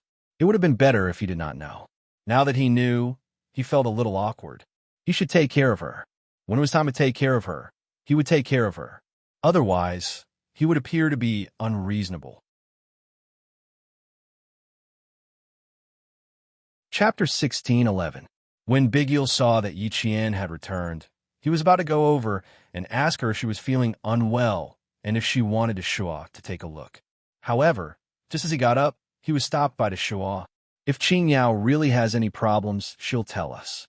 She's not telling us now because she doesn't want us to know. Do you want to make Qing Yao feel uncomfortable? He managed to persuade Big Eel. However, it could be seen from this that although Yi Qian had only spent a short time with the members of the Storm Commandos, they were like old comrades who had been together for a few years. Yi Qian was already shy when it came to such matters. If Big Eel really went over to ask her, although she could find an excuse to cover it up, she would really feel a little uncomfortable. There was no need to let the whole team know about a normal physiological matter. After the break, the Storm Commandos set off again. This time, they were even faster than before. Originally, they were weaker than the Snowfield Brigade when it came to mountain warfare. If they did not seize the opportunity, they would be hunted down and killed by the wolves of the Snowfield Brigade. The Snowfield Brigade also rushed towards the hunting area as fast as they could. The senior generals in the command center watched as the 44 green and red dots that represented the number of people all rushed towards the final battle area. The green dots represented Group A, and the red dots represented Group B. Surprisingly, the red and green dots were moving at almost the same speed. For a moment, the generals of both the Navy and the Army laughed. Watching the strongest special forces in battle was even more exciting than watching a drill. Although it was not a large-scale confrontation, and they did not even have high-tech equipment, their battle greatly stimulated everyone's most primitive desire to win. It looks like they'll meet in this area. Judging from the time, they can only see their own battle area. As for going to the other party's battle area, there's no way for them to do so. From the time we arranged, they didn't have time to go to the final battle area in advance. Now that they have an extra 2 hours, it can be seen that both sides have already made arrangements. The most basic battle strategy of both sides is the same, which is also very desirable. It looks like we've underestimated them. We should add another event to the list. Major General Yang of the Army laughed heartily. Looking at those flashing green dots, Major General Yang was satisfied. In terms of time, the Snowfield Brigade had very good control over time, and from a strategic point of view, it was also desirable. However, he had encountered Li Jinyan, who was on par with him in terms of strength, so the time strategy could only be said to be a draw. Now, it was time to see their true abilities. The two teams met on the other side of the lake. Xia Jinyuan flashed the searchlight at the other side of the lake tentatively. Then, the searchlight flashed back at him. The Demon King is an opponent. We're racing against time, and he's racing against time as well. To think that both sides would meet. J5 smiled and sighed. Now, no one can think of exploring the enemy's combat zone. Everyone, head to the 4th combat zone. They were currently in the 5th combat zone. Xia Jinyuan spread out the combat zone map and pointed at an intersection. Meet them here and head to the combat zone together. He wanted to ask about Little Fox's physical condition. Calculating the time, today or tomorrow should be Little Fox's special day as a girl. Carrying 25 kilograms of combat equipment and being drenched in the rain, he did not know how she was doing. The members of the Snowfield Brigade had no problem with his arrangements. The next 2 events would need to be completed together. Tonight, they could meet up and talk about what they had learned over the past few days. Chapter 16:12. After this warm-up match was over, they would organize another match on a larger scale next year. It would be a match between the 2 teams the entire time, and it would be even more exciting than this. At 7:40 p.m., the 2 teams met at the intersection of the 4th combat zone. The members of the 2 teams patted each other's shoulders and thumped each other's chests as their laughter echoed in the night. When the 2 teams met, they did not stop. The 2 teams advanced side by side, one on the right and one on the left. Impressive. We were thinking of taking the time to explore your territory, but who knew that you were already there? You're different. The Demon King also arranged for us to visit your territory. But someone flashed a light in our direction, and the Demon King told us that we could return to the 4th combat zone tonight. When the members of both teams talked about this, they had helpless expressions on their faces. Li Jingyan, who was walking at the front, said to Xia Jinyuan, "We returned empty-handed." "Same here," Xia Jinyuan said with a smile. He would occasionally turn around and look behind him. "Tonight, the 2 teams can sit down and have a chat. Let's hear what you've learned over the past 2 days first." Li Jingyan knew he was anxious to find Yi Qian, so he said, "Qing Yao is in the middle of the group. She's not feeling too well." "Thank you. I'll go over and take a look now." When Xia Jinyuan heard that his girlfriend was not feeling well, he got a little anxious. "I'll come over to look for you later." "Sorry." With that, he turned around and strode off. Li Jingyan turned around and looked at his back. There was a hint of darkness in his cold eyes. Once again, he felt that Q King treated Qing Yao differently, but he could not pinpoint the difference. Xia Jinyuan had already walked up to Yi Qian. Yi Qian was talking to T6. When he came over, T6 wanted to make room for him, but he saw his captain holding his girlfriend's hand domineeringly and leaving the group. T6 pursed his lips and chuckled. He gave his captain a thumbs up. Xia Jinyuan only had eyes for his girlfriend. He did not have the time to look at his comrades. He held Yi Qian's hand under the cover of the night. The coldness made his heart sink a little. Other than the warmth in his palm, his fingers were cold. "Are you on your period?" he asked directly. He knew Yi Qian was shy, so he said, "I'm your boyfriend. As a man, I should know this. And as a boyfriend, I should know on my girlfriend's special days. How are you now? Are you feeling unwell?" Yi Qian's face stiffened. She really didn't know that he knew about this. "I'm fine." After taking a deep breath, Yi Qian lowered her head and said softly, "Don't make a fuss. I don't feel uncomfortable anywhere." He tightened his grip on her hand slightly, his low voice filled with heartache. "You're so stubborn. Even Demon King, Li has noticed that your body isn't in good condition. And your hands are so cold. You should be more careful when you're on your period." Yi Qian felt uncomfortable. Why did he keep bringing up her period? Let's talk about something else. "My hands will be cold after being in the rain. Will our teams be spending the night together tonight? We'll split up again after the 2 events tomorrow." Yi Qian started to change the topic. "It's a little different from what I imagined. At first, I thought it would be 2 teams competing every day." She was so shy that she even avoided talking about such a topic with him. Xia Jinyuan sighed softly. There was nothing else he could do but feel sorry for her. "Let me warm your hands for you. I'll come over later to help you warm your feet." Chapter 16:13. Don't doubt that Major Xia was just joking. He was serious about this matter. Sensing that Yi Jian didn't take his words to heart, Major Xia raised his eyebrows slightly. He didn't say anything, but he planned to put his words into action tonight and let her know that he wasn't just joking. Yi Qian did not take his words seriously. The members of both teams would be together tonight. No matter how bold he was, he would not come to her place in the middle of the night. It was already past 10 p.m. when they arrived at the 4th combat zone. The members of both teams who had not slept in bed for a few days were already used to sleeping at night. They found a large rock that could shelter them from the wind. The two teams spread the waterproof cloth on the ground, then divided into groups to quickly set up the waterproof cloth. A simple shelter that could temporarily shelter them from the wind and rain was presented perfectly to them. Setting up a temporary tent to shelter them from the wind and rain did not take much time. It took less than 20 minutes for the 40-odd people to work together. Yiqian was arranged to sleep in a position slightly further in. She was a female soldier, so she could train like a male soldier. However, in terms of daily life, there were still differences between men and women. The sleeping bag was a multi-purpose sleeping bag that was the same color as the force combat uniform. It was windproof, rainproof, and cold-proof. If there was an enemy situation, she could quickly stand up and hide. It would not affect her flexibility. Xia Jinyuan and Li Jinyan were still talking. Both of them lowered their voices as they talked about the battle that had taken place over the past few days. Yi Qian, who had spread out the sleeping bags, glanced at them. Then, she silently spread out the sleeping bags that the two of them did not have time to spread out.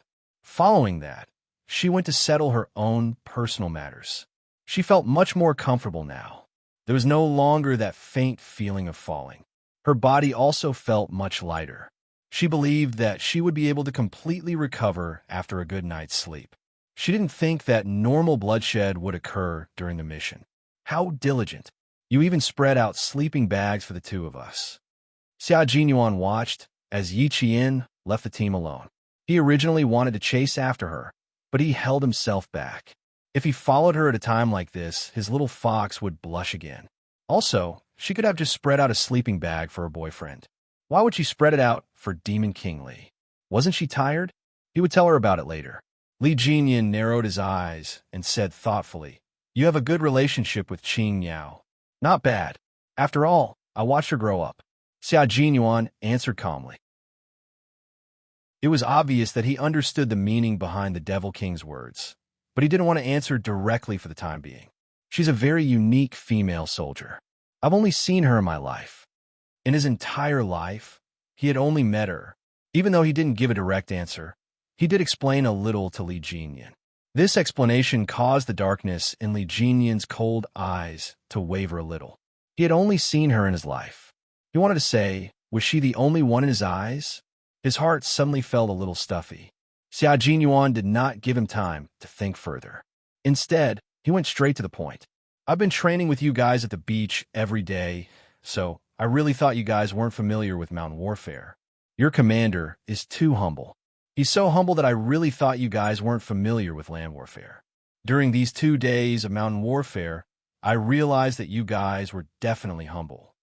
I really admire you. You managed to lead the Storm Commandos in a little more than a year. You're proficient in all kinds of martial arts. You've made a newly formed team from nothing into an elite force. Demon King, you've contributed a lot." Chapter 16:14. With a cold expression, Li Jinyan stretched his long legs and changed into a more comfortable sitting position. He suppressed the irritation in his heart for some reason, and after a while, he said calmly, "I've given a military order to train this team into a sharp knife within 2 years. It's been exactly 1.5 years now, so I only have half a year left.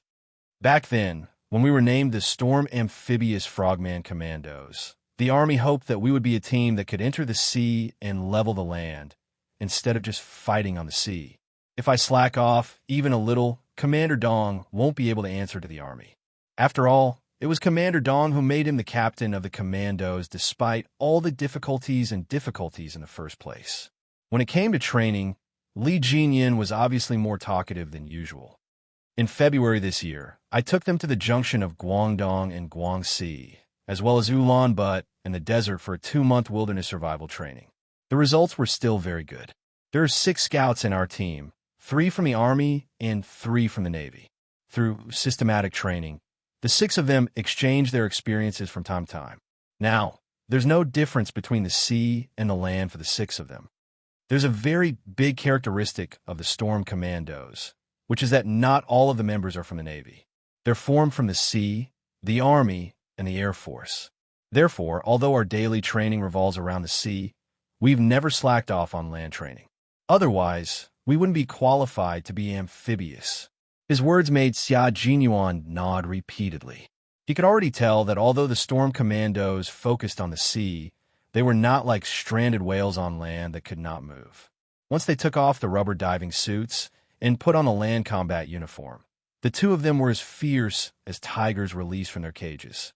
It's true that the Army doesn't only limit you to fighting on the sea.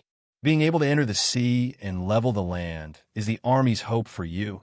And Xia Jinyuan's voice lowered a lot, and there was a hint of a smile in his voice. I have a guess. This unusual competition is very likely to be the Army's observation of us. He and Li Jinyan had known each other for many years. With their mutual understanding, the Demon King must have had his suspicions long ago. It was just that he was a man of few words and did not like to say it out loud. Li Jinyan, who was taking off his helmet, was surprised when he heard this. He held the helmet in his hand and rubbed the edge of the helmet with his fingers. He said thoughtfully, "It seems that I'm not the only one who thinks so. I feel that the military headquarters is selecting the best of the best." After saying that, the two people in the dark instantly fell silent. The night was too dark, and even though they were sitting so close to each other, they couldn't see each other's faces clearly. They could only feel that each other's expressions were a little tense. Selecting the best of the best. It seems that not all of the members will go to war, but the quota is limited, Xia Jinyuan said softly. Now that you think about it, everything makes sense. This explained why they didn't fight together in this competition. Instead, they split up at the beginning, met up in the middle, and split up again at the end. Exhausting their abilities and stimulating their potential was one of the goals, but the most important goal was to select people. Even in a group of outstanding soldiers, there were superior, intermediate, and inferior ones. What the Army wanted was the most superior soldiers. They wanted the best of the best, the best of the best. When Yiqian, who had just returned, heard the phrase, selecting the best of the best, she couldn't help but raise her eyebrows slightly. When she heard Xia Jinyuan's last words, there was undisguised surprise in her eyes. Chapter 16:15. What's going on? Could it be that not everyone can go abroad to fight? She paused. Xia Jinyuan, who had been paying attention to her movements, saw that she hadn't moved. He apologized to Li Jinyan and hurriedly got up and walked over. His lowered voice couldn't hide his worry. "Are you not feeling well? Do you need some hot water?" "No, I don't need it." Yiqian didn't expect him to come over directly. She quickly explained, "I'm fine. I was just a little surprised when I heard what you said." Previously, the Major General said that she was going to train with the two teams to represent the country to fight abroad. If there was a selection, then she only had a 50% chance of being selected. Thinking of this, Yiqian's expression became serious. There was a hint of stubbornness between her eyebrows. If there was a selection, she definitely wouldn't run away. She would work harder to fight for the opportunity. That way, she wouldn't disappoint the Major General. The searchlight on the helmet was turned on. Xia Jinyuan looked at her face worriedly. Yes, her complexion was indeed much better than before. Her delicate lips also had a faint pink luster. "Come and sit down. Let's talk about something." If there was a selection, of course, he wanted her to go. If not for anything else, he wanted her to fight for his pride. In the command center, the Major General and the Navy commander looked at the red and green dots representing the two team captains. They had been in close contact for 10 minutes. The Major General raised his hand and rubbed his forehead. He said to the Navy commander helplessly, "Old Dong, why do I feel like something is wrong? It's like they'll make a move tonight." There were certain loopholes in the arrangement of this competition. It wasn't surprising that they found out about the military's specific intentions. The Navy commander sighed and said, "Paper can't wrap fire. The competition has been going on for 3 days. The two team captains must have a lot of questions in their hearts. Now that they've met and asked each other a little, our ultimate goal can't be hidden. Or maybe they found out. Now they've guessed. Before he could finish his sentence, the Navy commander saw the small that representing Qing Niao approaching. This is great. The three Zhuge are together. Tonight, they'll definitely know what we're trying to do. The Major General heard this and immediately looked back at the big screen. He laughed and said, I'm sure they've already guessed part of it. Now that the three of them are together, they're probably discussing this topic. Participating in the competition next year was no small matter.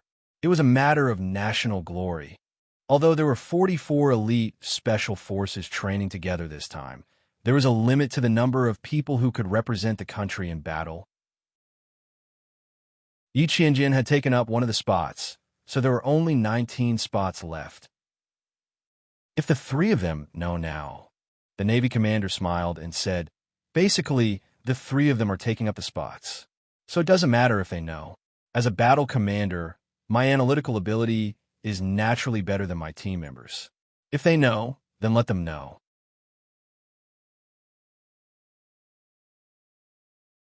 Chapter 16:16. In that case, for the sake of fairness, let's announce it to all the team members. The Major General of the Army stopped smiling and looked at the big screen with a serious expression. Let them do their best for themselves. The Navy commander agreed and nodded. Only with competition can there be improvement. Only with motivation can there be hope. Let's see who will rise and fall. Just as the two senior generals had guessed, the three of them were indeed discussing this matter. Yi Jian said, if that's the case, then I... She looked at the two black figures that couldn't be ignored even in the darkness around her. I will do my best to become a female soldier who can stay. Then I can't lose. Xia Jinyuan's thin lips curved up slightly, revealing a faint, evil, and confident smile. The female soldiers have all stayed. As the leader, I can't lose. Li Jinyan's answer was concise, as usual. Same here. Then there's a very important question. Do we need to tell our comrades? The military didn't give us any clear instructions. It's obvious that they don't want us to know. After Xia Jinyuan finished speaking, his handsome face darkened. We need to contact the command center. Otherwise, it will not be fair to them, unless all three of us don't participate. However, this was impossible. This kind of thing was the captain's business. Although she didn't have the right to speak, she could still say something. Yi Qian pursed his lips and said, I'm also one of the team members. Now that I know, the others don't know. Just as Q King said, it won't be fair to them. This was because everyone wanted to represent their country and fight for their country's glory. Contact the military. Contact the military. Two voices sounded at the same time. Xia Jinyuan looked at Li Jinyan and said, Now, let's go together and contact each other. Yi Qian got up. Then I won't disturb the two of you. I'll go back and rest first. Good night. The two young majors who still had work to do nodded and watched her leave. Soon, the Navy commander and Major General of the Army in the command center received a call from their proud subordinate. Just as they had guessed, they really called to ask for confirmation. 5 minutes later, the members of the Storm Amphibious Frogman Assault Team and the Snow Region Special Forces were informed. The sudden news made them, who had always been calm, stunned for a few seconds. That's how it is. We guessed it 10 minutes before you guys did. After confirming with the military, we immediately gathered and informed our comrades. So, we're not just comrades, but also rivals. Xia Jinyuan stood at the front to announce the news. For this kind of thing, the sooner it was announced, the better. The quota is limited. The military didn't tell you exactly how many quotas there are.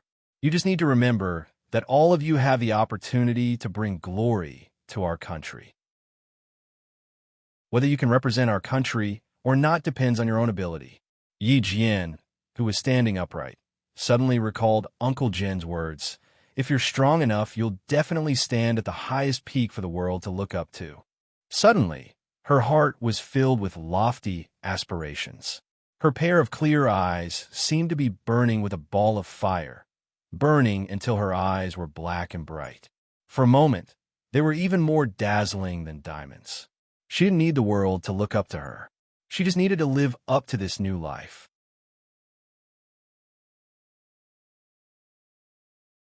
Chapter 16:17.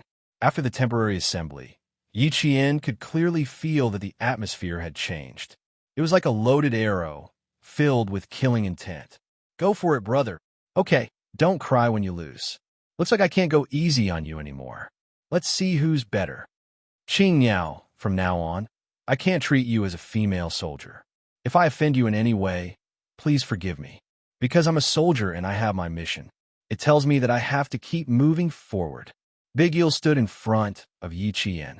The water ghost looked at Yi Qian seriously. From now on, we are comrades and also opponents. Yes, Big Eel. From now on, we are comrades and also opponents. So please don't treat me as a female soldier.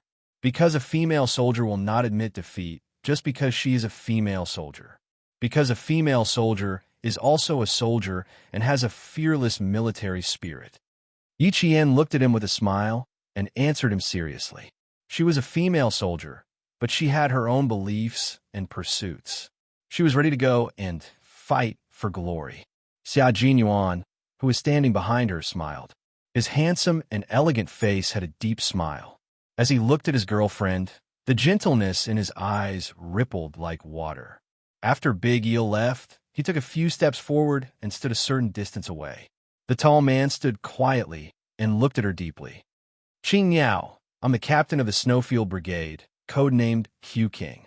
From tonight onwards, you are my comrade and also my opponent.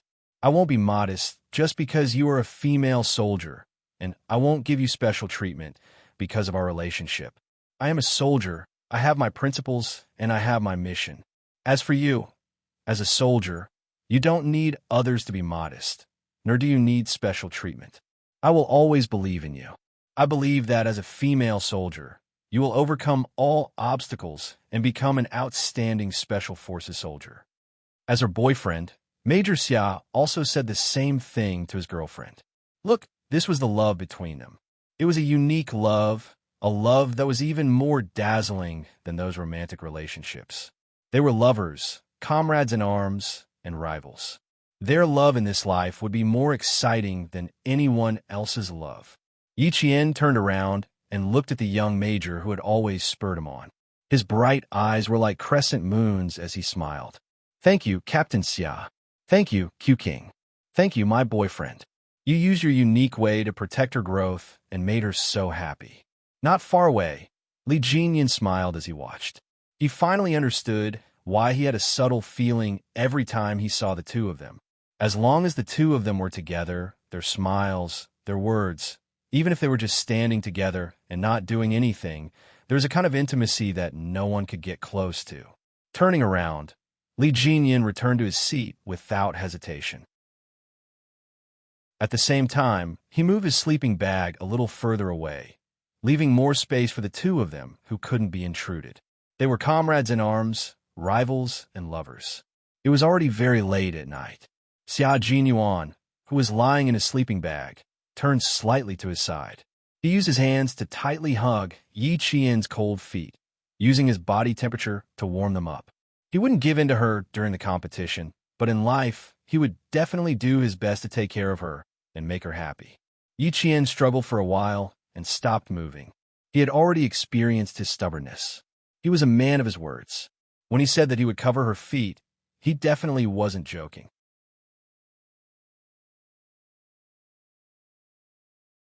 Chapter 16-18. That night, Yi Jian slept very soundly. Her cold feet seemed to be warmed by a ball of fire. The warmth spread from the soles of her feet to her limbs and bones. It was so warm that when she opened her eyes and woke up, she found that her forehead was slightly sweaty. Realizing that her legs were still in his arms, Yi Jian's face, which was full of vitality, blushed even more. She kicked her legs lightly, trying to get out of his arms. As soon as she moved, the man who had his eyes closed suddenly opened his eyes. His handsome eyes were like the cold moon breaking through the clouds. His gaze was so cold that it was suffused with a little bit of cold light. His hand was already holding the rifle. The moment he opened his eyes, Xia Jinyuan entered combat mode.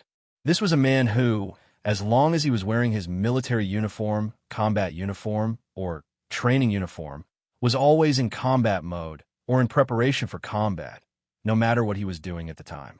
At this moment, Yi Qian quickly pulled her feet back and sat up quickly, looking like she was about to get out of bed and get ready to get up. It was still early. The assembly time was 5:30 in the morning. Right now, Yi Qian looked at the time. It was still 15 minutes to 5 o'clock. She remembered that Xia Jinyuan didn't agree to it. He hugged her feet again and didn't get up. He lazily said, "You can still sleep for a while. Don't worry. None of our comrades are up now. If you stand like this, the sentinels will notice you. If they notice you, they will notice me. Little fox, do you think the sentinels will see me hugging your feet?" Major Xia, who had his eyes closed, said softly. Because he had just woken up, his deep and slightly cold voice had a hint of sexy hoarseness. "If you want the sentinels to see you, just sit. I won't mind." Yi Qian didn't think too much about it. After being reminded, she raised her eyes like a deer and looked around vigilantly. Her comrades hadn't gotten up yet. The sentinels were 5 meters away from them. Fortunately, they didn't notice her little action. The major, who had his eyes closed, seemed to know what she was doing. He slowly opened his eyes, and his deep, dark eyes were filled with smiles. "The sentries are the scouts of the water ghouls. Little fox, do you want to continue sitting there?" She didn't dare to continue being a role model. Yi Qian, whose heart was racing, was afraid that she would wake her comrades up if she spoke. She could only lie down again. She helplessly said to the major who was hugging her feet, "Hurry up and let go. It's going to be dawn soon. It won't be good if they see us. There's still some time before dawn. Don't worry. Why don't you sleep beside me for a while longer?" The major had his eyes closed, and he wasn't worried about being discovered in the slightest. He said in a calm and collected manner, "With me here, do you still need to worry about being discovered? If they see us, they'll see their comrades taking care of their comrades." Major Xia was the best at arguing irrationally. He wasn't worried, but she was. Yi Jian, who did not dare to move too much, did not directly argue with the unreasonable man in order to successfully withdraw her feet. Instead, she negotiated with him. "Then you have to let go of me so that I can go over." When he let go, she immediately got up. Xia Jinyuan knew his girlfriend very well. If he let go, she would run away immediately. He was even worried that his comrades would see him covering her feet. If the two of them slept side by side, TSK, TSK, TSK, would little fox be willing? Don't even think about it. The shy little fox would never agree to it. Chapter 16:19. How about I hug your feet and warm you up a little more? Are you satisfied with being treated like a human furnace? Major Xia, who had seen through her little plan, remained unmoved and only hugged her feet tightly. The military multi-purpose sleeping bag was different from normal sleeping bags. Normal sleeping bags were designed according to the human body, with wide shoulders and narrow feet. The multi-purpose sleeping bags they were using now had sleeves that resembled clothes. It was designed to make it easier for soldiers to quickly grab their guns when they noticed something unusual while sleeping.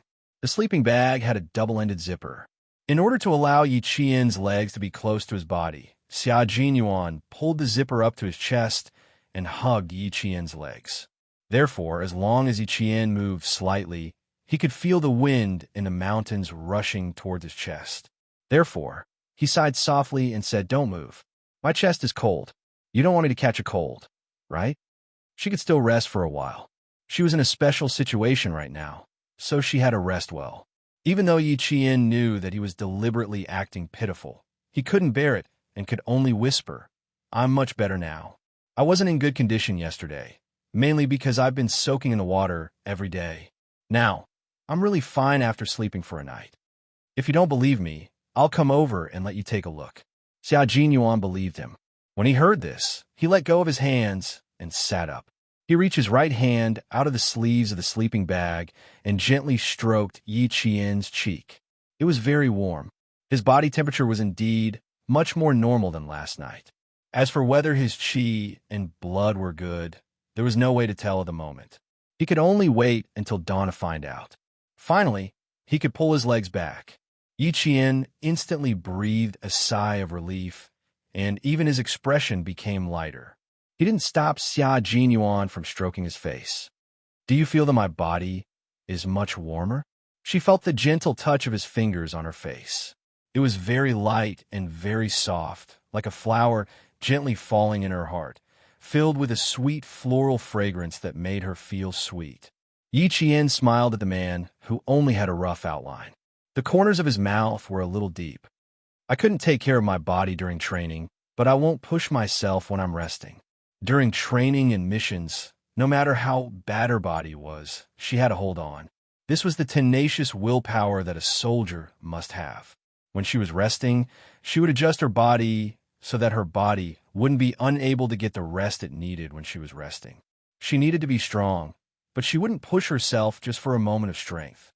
Xia Jinyuan then looked at his girlfriend sitting in front of him and laughed softly. Indeed, it seems like I was a human furnace last night. You sound like you're energetic, so there shouldn't be any big problems. I can't bear this kind of thing for you, so I'll have to trouble you. Yi Qian. It was better to change the topic. She didn't want to talk about her physical problems at all. However, it was indeed because of him that she was able to sleep so soundly last night. She thanked him graciously. Yes, thanks to Q King for taking care of me last night. I'm so energetic now. How are you going to thank me? Xia Jinyuan didn't give Yi Qian any time to catch her breath. He quickly said, I'll be happier if you thank me sincerely. Of course, we can only record it now. We'll talk about it after training.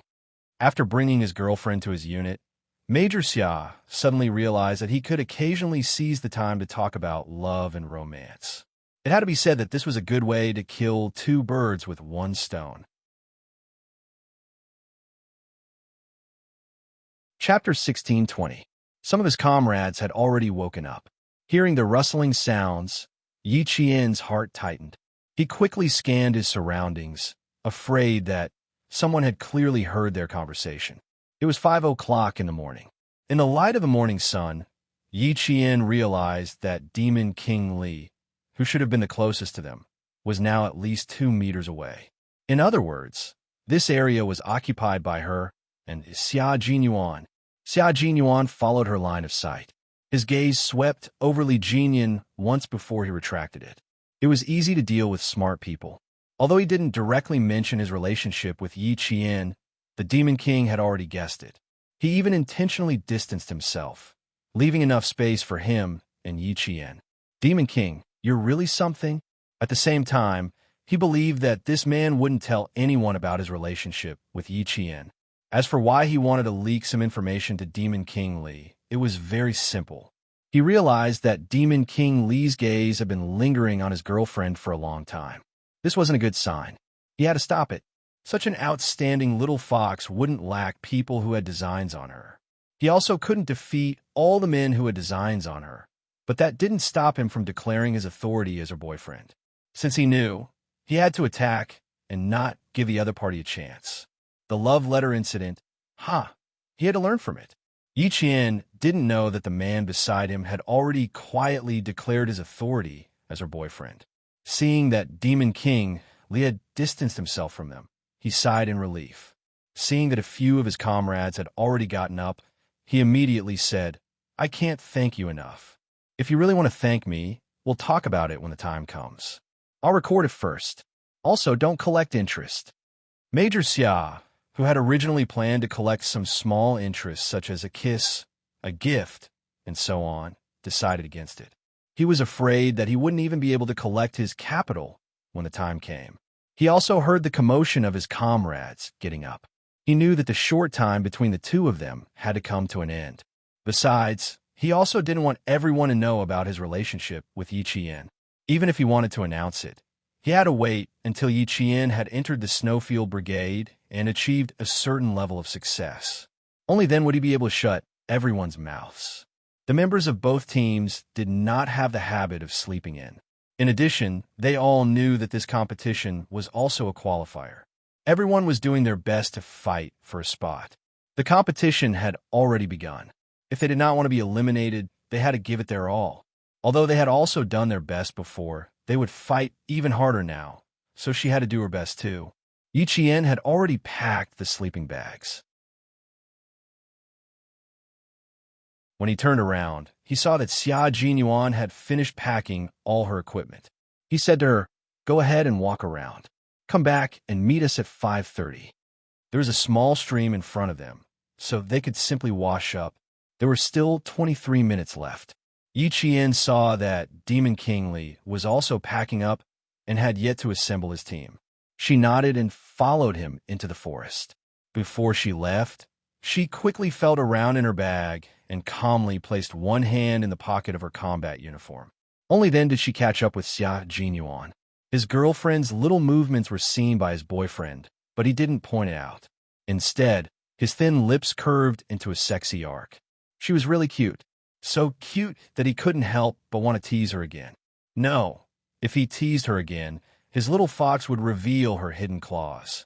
She would fly into a rage out of humiliation and scratch his face with her claws. That wouldn't be worth it. Chapter 16:21. In the morning, Yi Qian naturally had to deal with her personal matters again. Fortunately, she only had 3 days. After 3 days, she would have 4 days of small tasks, so she didn't have to go through so much trouble. After entering the forest, Yi Qian took advantage of Xia Jinyuan's time to wash up. She immediately dealt with her own matters and cleaned up any traces she left behind. The forest was very quiet, and there was even a faint mist surrounding it. The early birds were already chirping happily on the branches, playing Ode to Joy for the couple who could take a walk together for the time being. Xia Jinyuan didn't mention anything about personal matters again. Instead, he said in a deep voice, "Today and tomorrow will be the most tiring 2 days. Do you remember the captive plan that I told you about? From this afternoon onwards, Qing Yao, you have to be careful. Be careful that you don't get kidnapped by us." The captive plan could be said to be the highlight of the competition. It was also the competition that tested the individual combat ability of a soldier the most. Especially last night, all of her comrades knew that this would be a selection competition, so individual combat would only be more rigorous and fierce. Xia Jinyuan's reminder made Yi Qian feel a chill in her heart. He was right. She really had to be careful. If she was captured, she would very likely miss the opportunity to go overseas to fight. That was definitely not what she wanted. Don't be too stressed. You are a soldier personally trained by Uncle Chun. Uncle Chun was the strongest soldier of his generation. Qing Yao, do you know that it is a blessing to learn from the best soldier of his generation? Yi Qian's gaze moved slightly. Uncle Chun once told her that he went on a big mission more than 7 years ago. There were a total of 10 soldier elites, but only 4 of them returned alive. But from Captain Xia's tone, it seemed that Uncle Chun belonged to the glory of that era and was not an ordinary soldier elite at all. Besides, Uncle Chun rarely mentioned his past to her. Except for the day when they started the purgatory training, Uncle Chun never mentioned anything about their military experiences more than 7 years ago. Most importantly, Uncle Chun was obviously hiding something from her at that time. Uncle Chun was discharged from the army in 1987, but he claimed that he had been exposed after completing a mission 7 years ago because he was given the identity of the world sniper. In order to ensure his safety, the military spent 3 months preparing to erase Uncle Chun's identity. He became an international sacrifice, but was actually still alive. However, Uncle Chun only left the army in 1987. There was a long time between 1987 and 1987. However, after that, Uncle Chun never mentioned his past in the army, nor did he mention his glorious past. She even asked him about it later, but Uncle Chun just smiled and said to her casually, "Let bygones be bygones. Some things are only suitable for one person to remember, and they can only belong to one person." At that time, she felt that Uncle Chun had something to say. The sadness in his eyes was so deep that she felt a little sour in her nose. She could not ask him any further. Until now, Uncle Chun was still the most mysterious family member in her heart. Xia Jinyuan sensed that something was wrong and could not help but ask, "You don't know about Uncle Chun?" "I know a little, but not much. Uncle Chun only mentioned him to me once," Yi Qian said in a low voice. Although he did not mention much, she knew that Uncle Chun must have been very powerful in the past. Uncle Chun could shoot a willow leaf from 100 paces away, hit 3 targets with 1 shot, and other legendary sniping skills that Uncle Chun could perform. Should she ask around in front of Captain Xia? Since Uncle Chun did not want to tell her, there must be a reason why he could not tell her. Was she being disrespectful to Uncle Chun if she insisted on asking?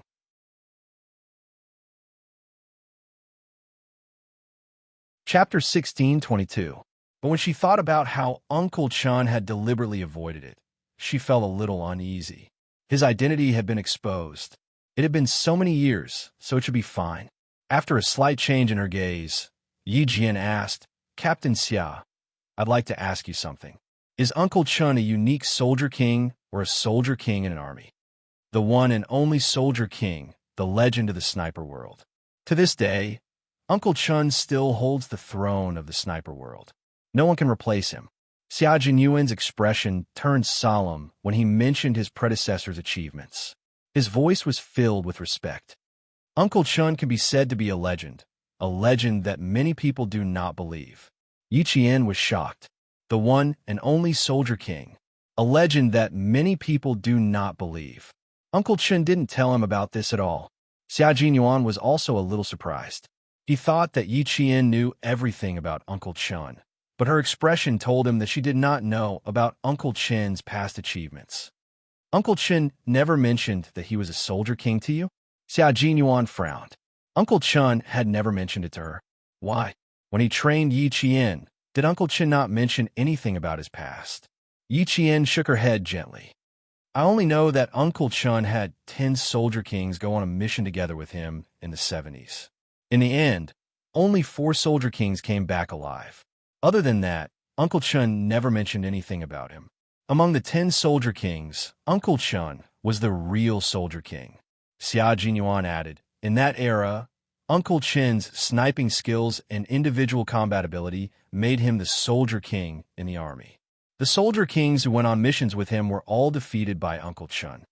That was why Uncle Chun was said to be the one and only soldier king. Yi Qian, who had never heard of Uncle Chin's personal history, was shocked beyond words. To this day, the god of sniping still belongs to Uncle Chun. No one can replace him. From 1987 until 1999, when Uncle Chun retired, no one had been able to defeat Uncle Chin's battle record for the past 12 years. So that was how the world-class sniper came to be. However, when Uncle Chun mentioned this, he casually told her that it was just for fame. From his tone, it sounded as if everything was fake and could not be taken seriously. Xia Jinyuan's eyes gradually darkened. Yi Qian was Uncle Chin's only successor, and his sniping skills were all personally trained by Uncle Chun. Why didn't Uncle Chun mention him to him? Could it be? Xia Jinyuan asked Yi Qian in a deep voice. Do you know why Uncle Chun retired? Yes, I do. Yi Qian saw that Xia Jinyuan's face was a little gloomy, so he couldn't help but lower his voice. His personal identity was exposed. In order to avoid some trouble, after 3 months of military deployment, Uncle Chun retired as a sacrifice. In other words, Uncle Chin's identity was still a secret and could not be revealed to anyone. Xia Jinyuan's expression softened a little. If that was the case, Uncle Chun did tell Yi Qian a thing or two, but he didn't say too much. He then said, Uncle Chun is a legend, and even more so, a legend in the sniping world. Even after he retired, there were still countless people searching for him. Uncle Chin's situation is a little complicated. Since he didn't tell you too much, he must have his reasons. And you just need to remember that you are a sniper personally trained by Uncle Chun. Don't embarrass Uncle Chun, understand? Xia Jinyuan reminded him, then calmly changed the topic and stopped mentioning Uncle Chun.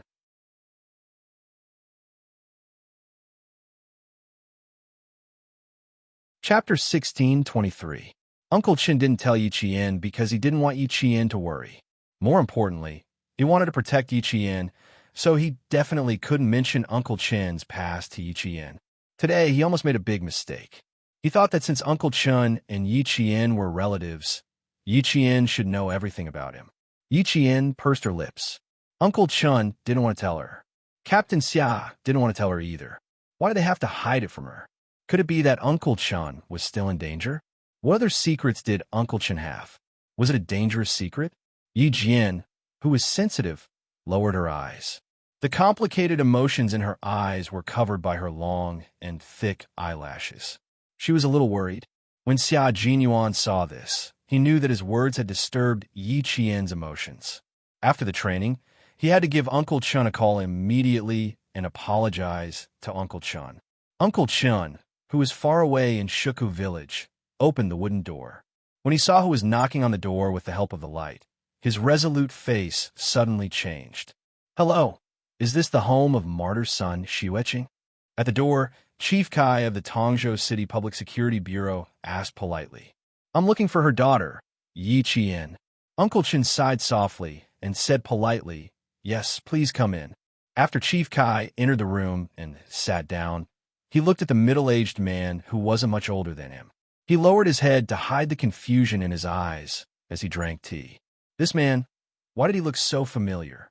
He felt like he had seen him somewhere before. After getting dressed and washing up, Uncle Chen also looked at the middle-aged man who was drinking tea. His eyes were also filled with confusion. He knew who he was. He was Yi Qian's mother's former comrade. He had seen him in photos before. "My apologies for intruding." Chief Kai did not try to figure out who this familiar middle-aged man was. Instead, he took the initiative to state his intentions. "I'm here to look for my comrade's daughter, Yi Qian. May I know who you are?" Uncle Chen sat down and took a sip of hot tea before answering. "I'm Yi Qian's uncle. My surname is Chen. What business do you have with Yi Qian? She's not at home now." Before coming here, Chief Kai had already asked around and found out that Yi Qian had been taken care of by an old revolutionary and her junior high school's principal Chen. It could be said that if it weren't for the two of them, Yi Qian might have been spoiled by her uncle's family. "So you're Principal Chen." "Hello, Principal Chen. My surname is Kai. I was martyr's son, Xiueqing's comrade." Seeing that he had found the right person, the smile on his face couldn't help but become more genuine. He opened his briefcase and took out a yellow diary. "This is son Xiueqing's legacy. Principal Chen, can you pass this to Yi Qian for me? Last time, I met her in a hurry in Tongzhou. We parted ways after a few words. Seeing her is like seeing the glory of martyr's son Xiueqing, a daughter inheriting her mother's will. This is an amazing child." He had actually met Yi Qian before. Uncle Chen, whose expression had eased a little, suddenly darkened again. He did not take the diary. Instead, he looked at the old friend who had suddenly come to visit with a sharp gaze. "I wonder if Mr. Kai has mentioned anything about her mother to little Yi?" "Principal Chen, don't worry. I know what's important. I haven't said a word about martyr's son Xiueqing yet." Seeing Principal Chen's sharp gaze, Chief Kai straightened his body slightly and said with a serious expression, "It seems that Principal Chen also knows about martyr's son Xiueqing. I haven't mentioned this to Yi Qian yet because I have many questions myself."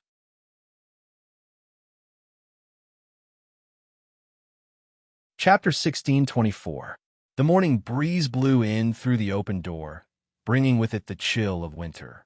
Principal Chen looked solemnly at the open door of the central room and said to Chief Kai, "If you don't mind, let's sit in the kitchen. We can talk while warming ourselves up. How about that?" He didn't know if anyone in the village had seen this Mr. Kai before. There were a few famous gossipy women in the village. If they saw him, they would probably gossip about him. The village was small, so if a stranger came in, it was inevitable that everyone would ask a few questions. This was the typical village life. No one had bad intentions, so when they gathered together, they would gossip about each other. There were almost no secrets to speak of. "I don't mind. Please lead the way." Chief Kai smiled and stood up first. He had a good impression of Principal Chen. He saw a familiar aura in him, the mighty aura of a soldier. As retired soldiers, he felt that the distance between them was much closer. Yi Qian's house was an old house from the 1980s, unlike the small red brick houses that were being built in the village. They were all made of mud bricks and painted with white lime powder. Although they were old, they were clean and clean. It was warm in the winter and cool in the summer. The kitchen was used to heat the fire. Principal Chen usually ate here as well. He would burn the chopped firewood and set up an old-fashioned kettle. Chief Kai smiled when he saw this. I haven't seen this kettle in a long time. I used to see it in the army. When they talked about the army, Principal Chun, who was also a retired soldier, also smiled. Our village still uses this kettle. It's convenient and durable. The water it heats is also delicious. The conversation became more relaxed, and there was no coldness like before when they met. Unknowingly, the water in the fire boiled, and white steam rose from the kettle. Principal Chun put on a pair of gloves and picked up the handle of the kettle, which was blackened by the smoke from the firewood, to brew a new cup of tea. He handed it to Chief Kai and sighed. Old Kai, tell me about Yi Qian's mother. Half an hour later, one called him Old Kai, while the other called him Old Brother. Yi Qian looks like her mother, but she looks calmer than her mother. She also has the aura of soldier. Chief Kai took a sip of the hot tea that had just been brewed. The tea leaves were also self-made, and the fragrance of the tea filled his mouth. The firewood crackled as it burned, and the light from the fire illuminated Chief Kai's face, revealing a hint of melancholy. Although I've only met Yi Qian once, I can tell that this child is very opinionated. He's exceptionally calm when something happens, and he has the courage to make prompt decisions. Yes, this child is more opinionated and stronger than her mother. Principal Chen nodded. After talking for more than half an hour, he could tell that he used to have a good relationship with Yi Qian's mother. They had a very deep friendship. Therefore, when he mentioned Yi Qian, it was as if he was talking about his own child. He had the tolerance and love of an elder. Chief Kai recalled how he had interacted with his former comrade, and there was both joy and sadness in his eyes. With such an outstanding child, Hongmei can rest assured in the underworld. Yi Qian was only 3 years old when she sacrificed herself. At such a young age, she was already an orphan. Fortunately, Yu and the old senior who passed away supported her and took care of her. Otherwise, this girl would have been spoiled by her uncle. Chief Kai's eyes flashed with a trace of hostility when he said the last sentence. Yi Qian is a sensible person. She knows clearly in her heart who treats her badly and who treats her well. Her uncle doesn't do things the right way, but Yi Qian is a domineering child who knows what's important.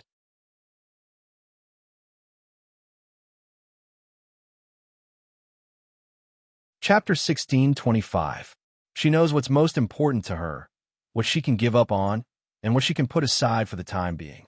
We took care of her because she's worthy of being taken care of. She's talented, responsible, and a child who can achieve great things. If she's really useless, we wouldn't have nurtured her like this.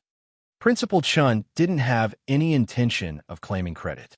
Instead, he spoke very calmly and wasn't afraid that Chief Kai would misunderstand. That was the case. Why did the first-rank sergeant major's uncle want to nurture Yi Qian? Firstly, it was because of Yi Qian's mother. Secondly, it was because Yi Qian had matured and was no longer as weak and incompetent as before. Thirdly, it was because of her ability and talent. It was the same for him. If it wasn't for Yi Qian's ability and talent, he wouldn't have risked his identity being exposed to nurture her. At the time, that was indeed what he thought. However, the more he interacted with Yi Qian, the more he felt that she had a rare and precious quality. She had a clear distinction between good and evil, and she had a righteous heart. She never complained about being tired during training. Even if her body hurt, she would grit her teeth and persevere. As long as one interacted with Yi Qian for a long time, they would know that she was a good girl who deserved to be doted on. After all, Chief Kai didn't know Yi Qian very well. However, her courage to solve the problem last time had left a deep impression on him. Therefore, when Principal Chun mentioned Yi Qian, he felt that Yi Qian was the real Yi Qian. He didn't know why, but he believed in her so much. It was probably the so-called love the crow, love the crow. The pupil will surpass the master. She's better than her mother. This is also Hongmei's wish. Chief Kai laughed softly. There was a hint of gentleness in the corners of his eyes, but it quickly disappeared, leaving only a hint of sharpness. It's a pity that Hongmei didn't see it. If she was still alive, she would be so happy to see her child so successful. From the sudden change in his expression, Principal Chun could tell that something was amiss. He had never met Yi Qian's mother, but he had heard from his uncle that none of the girls in the surrounding villages could compare to her. After he joined the army, he joined an all-male unit. Outstanding girls would always be admired by the male soldiers. Just like Yi Qian, a few days ago, Lu Tuan even joked that one of the Shanghai veterans who had been ruthlessly beaten up by Yi Qian had been admitted to a university. He had specially asked Lu Tuan about Yi Qian's personal information and had even said that he wanted to pursue Yi Qian. What was even more laughable was that this Shanghai soldier's family actually supported him. They even called the military instructor, hoping that the military would help their son get a girlfriend. It was also a burden to keep the past in one's heart after so many years. Headmaster Qin couldn't help but pat Chief Kai's shoulder. Little Yi often goes to the martyrs' cemetery to visit her mother. She's very filial and stronger than we imagined. But she still has a lot of things to do, such as finding out the real culprit behind Hong Mei's death. The sad conversation was suddenly filled with sharpness because of Chief Kai's sudden words. The middle-aged veteran, who was now the director of the Tongzhou City Public Security Bureau, looked at Principal Chun calmly. "Brother, I'm here to tell Yi Qian that her mother's sacrifice is true, but if it weren't for someone leaking her identity, Hong Mei would never have been sacrificed." The firewood was still burning brightly, and the heat it emitted made people feel warm and comfortable. Occasionally, sparks would splash, and bits of stardust would flash across the sky. The red light would disappear after a short while.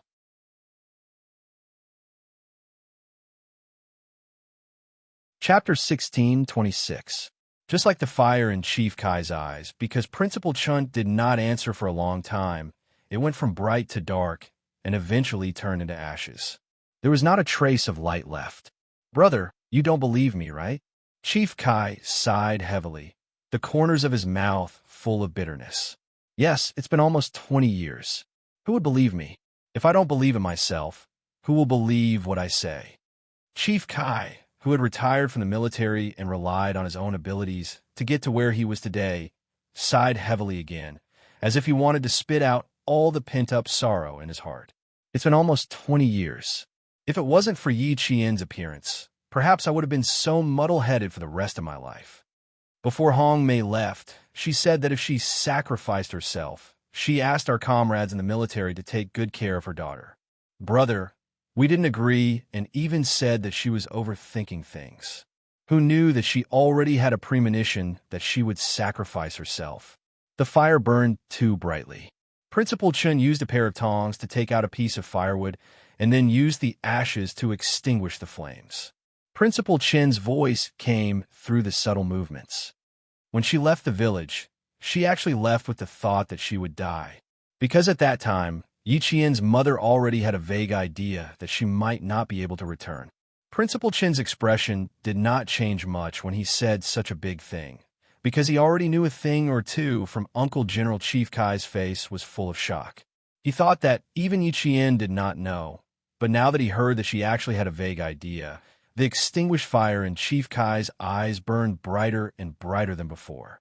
Principal Chen looked at him quietly and said softly, "Don't worry, the Yi girl will investigate thoroughly.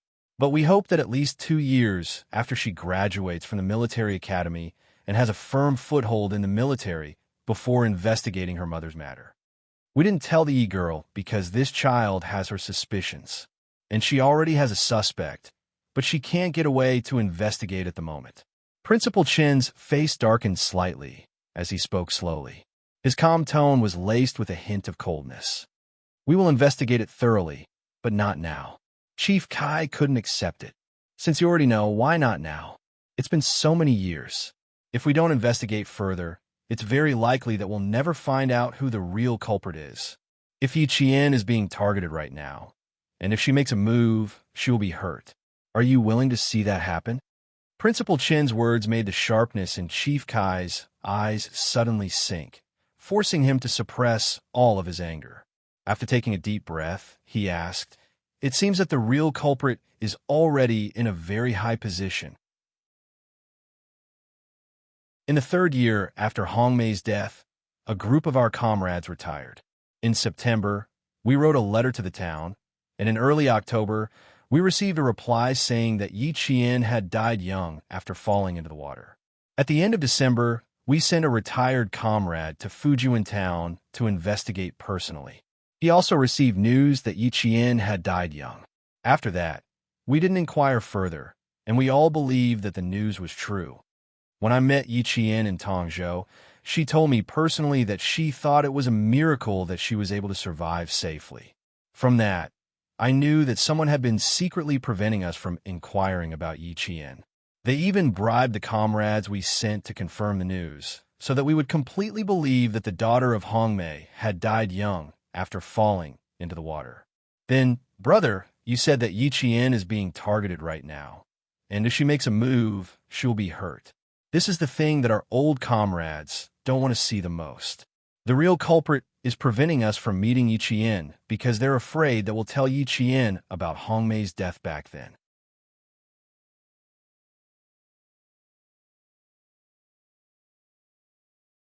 Chapter 16:27. The more he spoke, the colder Chief Kai's expression became.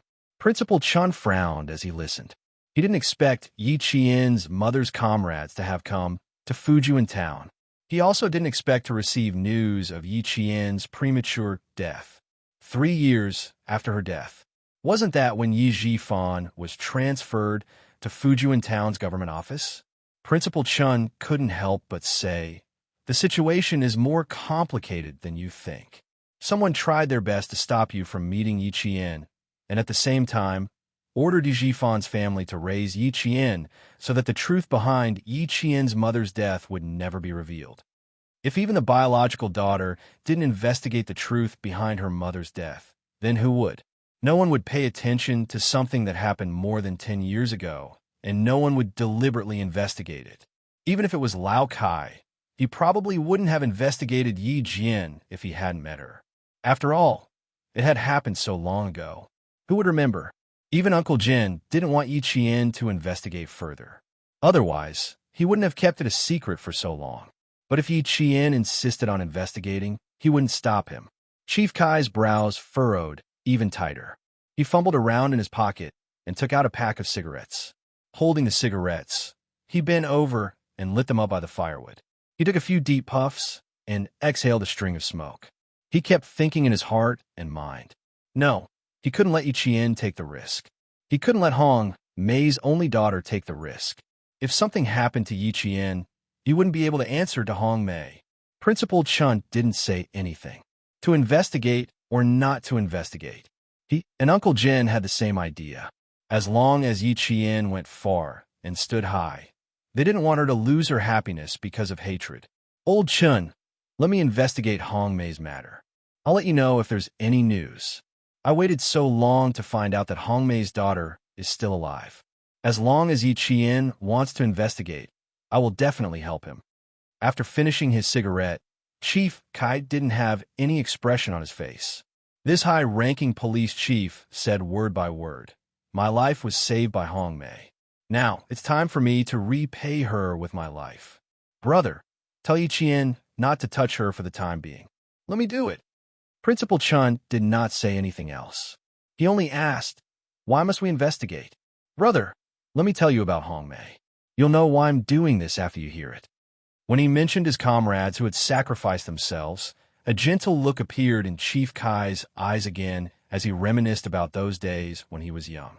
That year, China began to form a female special forces unit to carry out special and dangerous missions that male soldiers could not complete. Hong Mei stood out for more than 6,000 female soldiers and appeared in their unit in a clean military uniform, becoming the flower of the unit. She risked her life even more than the male soldiers. One of her comrades mistakenly used a grenade. Seeing that a serious accident was about to happen, it was Hong Mei who kicked the grenade away. The male soldier was bitten by a poisonous snake. Without saying anything, Hong Mei possessed his body to take the poison and saved his life.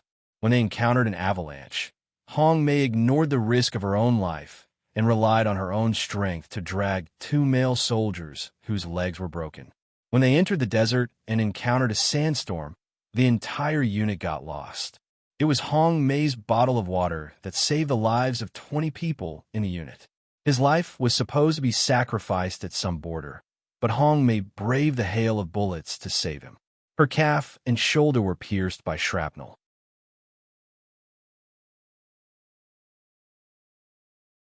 Chapter 1628.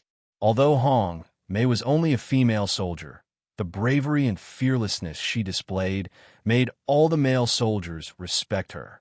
Brother, Hong Mei is just that good. She's just that worthy of respect. Back then, the Prime Minister personally put the red flag on her because he knew about Hong Mei's heroic deeds and called on the entire military to learn from her. Whenever Sun Xueqing was mentioned, Chief Kai's sitting posture would be the standard one he used to hold meetings in the army. His back was straight, his legs were slightly pressed together, and the hand holding the cigarette was placed respectfully on his knees. Needless to say, the expression on his face was solemn, dignified, and full of respect. Principal Chun did not know much about Yi Qian's mother. After he heard everything, this world-class sniper was full of respect for this martyr who had sacrificed herself. In that case, Yi Qian really resembles her mother. She was brave and fearless, completely unafraid of sacrifice. But this child is much stronger than Hong Mei. She will not be swayed by emotions. Chief Kai pointed out the biggest difference between the mother and daughter. Hong Mei's fatal flaw is that she is soft-hearted. She is very soft-hearted and easily trusts others. She always thinks that people are kind, but she ignores the complexity of human nature. Yi Qian is different. Although I've only met Yi Qian once, the way she handles things is not something Hong Mei can compare to. If Hong Mei had made a prompt decision back then, perhaps none of the subsequent events would have happened. Although he did not find Yi Qian, Chief Kai felt that his trip was not in vain. As long as Hong Mei's daughter also suspected her mother's death and was interested in investigating it, then he could rest assured. Although I suspected that Hong Mei's sacrifice was suspicious, I really did not think of going back to investigate it. After all, 17 years have passed. In addition, because of Hong Mei's sacrifice, a few things happened in the unit. After sending Hong Mei away, all the comrades in the unit devoted themselves to new missions, and so did I. By the time we came back, more than half a year had passed. Even if I thought that Hong Mei's sacrifice was suspicious, I did not think too much about it because of the time constraints. This time, when I saw Yi Qian, this child did not know much about her mother. This made me very sad. Her mother is so outstanding and dedicated her life to the country, but her child doesn't even know what kind of soldier she is. This shouldn't be. In order to let Yi Qian understand her mother better, I went back to my old unit, but I found that there was no more information about Hong Mei in my old unit. I asked the young soldiers. None of them knew that there used to be such a respected martyr who was their senior. Chief Kai, whose eyes were filled with sparks, seemed to have turned red as well. The fist on his knee suddenly clenched, and even the still burning cigarette was clenched in his palm. He was so angry that he didn't even feel the cigarette burning his palm. This is a deliberate attempt to cover it up. This is intentional. He wanted to completely erase Hong Mei's existence. A soldier had sacrificed himself for the country, leaving behind only a daughter who was crying piteously for food. Not only did someone want to erase her existence, but they also wanted to raise her daughter to be useless. He deserves death. At the end of his speech, the dignified director of the Public Security Bureau had tears in his eyes. Even Principal Chun gritted his teeth when he heard this. He really deserved to be punished. What on earth was going on that even traces of a person's existence would be erased?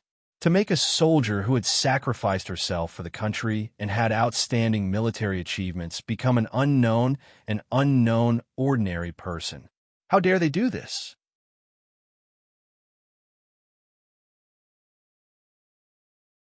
Chapter 1629. Chief Kai's voice grew colder and colder. It was like the north wind in the polar regions, bringing a chill to people's hearts. If I didn't step forward, I would have let Hong Mei down. I would have let my conscience down. Old Kai, I thank you on behalf of Yi Qian. Principal Chen's face was solemn. He wouldn't stop Yi Qian from investigating the cause of her mother's death. This was no longer a personal matter. This concerned the glory of a soldier. Chief Kai sighed and shook his head. I don't deserve Yi Qian's thanks. I was too careless. I've thought about it countless times, but I always thought I was overthinking things. Back then, if I had persevered a little longer, perhaps everything would have been different. He took out a small phone book from his briefcase that never left his hand and handed it to Principal Chen. This is the contact information of the comrades who had been through life and death situations with Hong Mei. They were all comrades that Hong Mei risked her life to save. I've contacted 4 comrades who are now of certain status. I'll lead the investigation into Hong Mei's death in secret. When I contacted them, I found out that they also suspected that Hong Mei's death wasn't simple. This is their contact information. If there's an accident, old brother, you must let Yi Qian continue the investigation. We can't stop until we find out the truth. Principal Chen took the phone book. Yi Qian once wanted to investigate from her uncle, Yi Jifan. Later, someone warned him that there was someone secretly supporting him. Old Kai, if you want to investigate, you can start with Yi Jifan. There's also old Madame Yi and her son-in-law, Sun Yaozu. You can investigate them. I think you'll find something. However, you have to be careful. We haven't done anything to these people yet because we're worried about them. We don't want to alert the enemy and ruin the girl's future. Chief Kai narrowed his eyes with a serious expression. Not only was his expression cold, but there was also a hint of murderous intent. This person's status is definitely not ordinary. His family background is definitely not simple either. He's either from the military or his family is in the military. Old brother, don't worry. We'll be careful. We won't let anyone find out. And I'm not afraid of any accidents. I just want to give Hong Mei justice. Give me the justice that a soldier deserves. Even her life's deeds have been secretly erased. How could she not be angry? Going too far was not enough, but it also exposed that there was indeed a problem with Hong Mei's sacrifice. The heavens were beginning to change. The dusty past, the delayed truth, would one day receive the best ending. Justice won't be late. It's all about perseverance. Winter was a cold season. It was a season where all living things slept and waited to wake up. After Principal Chen sent away Director Kai, who had come for justice, he stood under the eave for a long time and didn't return to his room. He stared at the horizon until it was slightly pale. Only then did he let out a long sigh. Uncle, I'm sorry. I have to go back on my words. She will no longer stop Yi Qian from finding out the truth behind her mother's sacrifice, and she will no longer hide the past from you. Yi Qian, she must know the truth, and she must help martyr son Xueqing regain the glory that a soldier deserves. It finally snowed in the mountains in December, ushering in the first snowfall of the year. It started to flutter around 5:30 a.m., and by 6 o'clock a.m., it had turned into a heavy snowfall. Yi Qian and the others finally put on the winter clothes and winter pants in their luggage. Originally, they had planned to travel with ease, but now they looked extra bloated and seemed to affect their agility. Everyone, check your equipment, count your bullets, and confirm your shooting positions. Following the orders of the 2 team leaders, the bloated team members moved nimbly and quickly checked each other's equipment.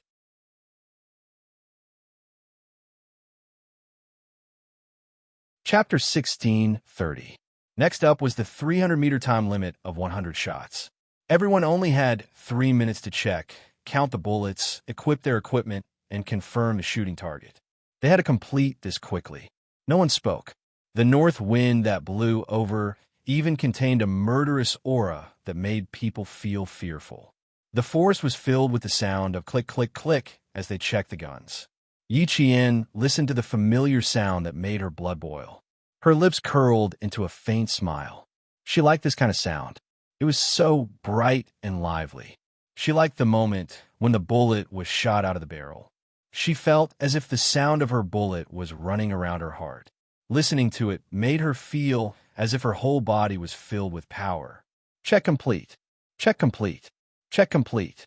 In less than 3 minutes, the divided team members reported one by one. Li Jingyan, who was leaning against Yi Qian, lowered his head slightly. His cold voice melted the north wind and sounded even colder. Synchronized with the front. Behind me, you have to finish firing 10 bullets before me. According to the calculation of 0.15 seconds per bullet, you need to finish changing the magazine within 15 seconds. At the same time, you need to exchange rifles with me. Yes, I will calculate the time and the number of bullets fired. Yi Qian nodded. Her calm voice was filled with confidence. I will control the time. Don't worry. Yi Qian was no stranger to working with the Devil King again. With the gun in her hand, in her heart, and in her eyes, there was only the gun in her hand. When she aimed at the target and pulled the trigger, she could feel the gun violently colliding with the back of the bullet case. The gunpowder gas expanded within the bullet case at that moment. The burning gunpowder produced gas, and with a deadly force, propelled the bullet. Bang! The gunshot rang out. The bullet case flew out of the magazine. The first bullet was fired. Yes, just like that. The crosshair and the notch were placed parallel to each other. The bottom line of the target formed a three-point line. Without any hesitation, she pulled the trigger. The bullet passed through the center of the target. The bullet case flew out in a perfect trajectory and landed on a rock. With a ding sound, the first bullet was fired, shooting at a distance of 300 meters. Some people said that it was a blind shot within the range of a light machine gun. It was a form of suppressive fire. But for a sniper, even if she was holding a rifle, she only had one goal: to shoot accurately. This was what Uncle Chun had taught her. A sniper's bullet should not be wasted. She had to ensure that every bullet was accurate. She had to complete the shooting mission with a 100% success rate. She remembered every single word that Headmaster Chun had said to her. She would never forget it, and she would carry it out one by one. And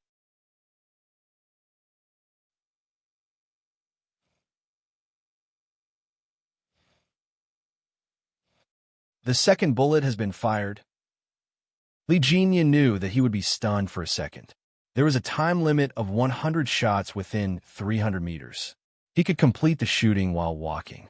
Everyone knew that the further the shooting distance, the harder it was to achieve accuracy. She had only aimed at the target when she was checking the gun. Then she directly fired the first shot.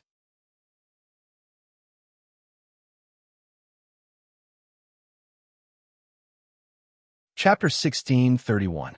Everyone was still pushing forward and aiming. She didn't even move a step and finished her first shot at 300 meters. The 5.8mm rifle they were carrying was developed by China. The first time it appeared was when Hong Kong returned. The initial velocity of the bullet was 930 meters per second. The combat firing rate was 40 rounds per minute, and the continuous firing rate was 100 rounds per minute. The direct firing distance was 375 meters, and the effective firing range was 400 meters. The maximum firing range was 600 meters.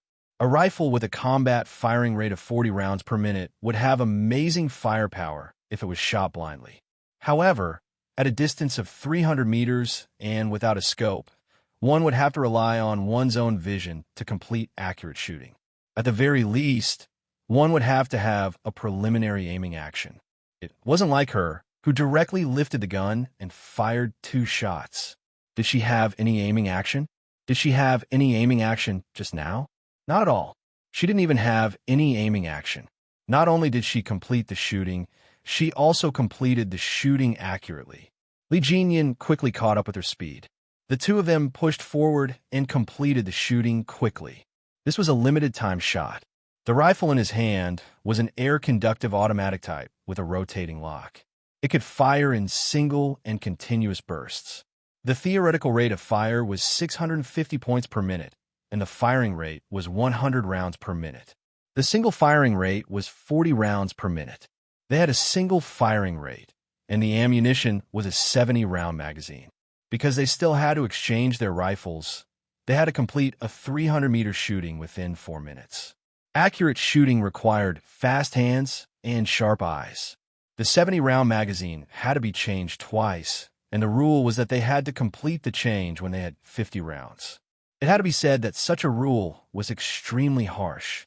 However, the training of the Special Forces was harsh. If you couldn't complete the mission, you couldn't be considered a Special Forces soldier. If you wanted to become an excellent Special Forces soldier, you had no other choice. Yi Qian never chose. She would only face it. Facing the harsh training that could allow you to escape unscathed on the battlefield in the future, facing all kinds of seemingly impossible missions, she had no other choice. 40 rounds completed. Devil, it's your turn. Yi Qian reminded Li Jinyan, who was beside him, as he advanced 20 meters within a minute. Next, Yi Qian finished firing 50 shots. Yi Qian quickly changed the magazine and loaded it with a click. Li Jinyan finished firing 50 shots and took the rifle from Yi Qian's hands on time. There wasn't the slightest pause during the entire process. The two of them worked together as if they had been comrades for many years. Their cooperation was flawless. Yi Qian took the automatic rifle from his hands and changed the magazine again, completing the recoil resistance and correcting actions. Then he caught up to Li Jinyan's shooting speed and the number of bullets he fired. In the command center, the technicians handed over the data of the two men's reload to the senior generals of the two armies. The major general of the army took the data and looked at it. His furrowed brows relaxed a little. He turned to the Navy commander and said, "Not bad. There's only a 0.5-second interval. Complete control and complete shooting within 10 seconds. I didn't expect the two of them to cooperate so well. They can even calculate the number of bullets fired by each other to achieve consistency in their shooting." The smile on the Navy commander's face was not just a little deep, it was very deep, and he was also very satisfied. Looking at the combined data of the two men, the Navy commander laughed and joked. "They're so perfect that they are like lovers. They have reached the point where their hearts are in sync." 0.5-second interval. This is even faster than changing the magazine myself. Unfortunately, the devil had to adjust the first bullet after changing the gun, so there was a deviation. Otherwise, it would really be perfect.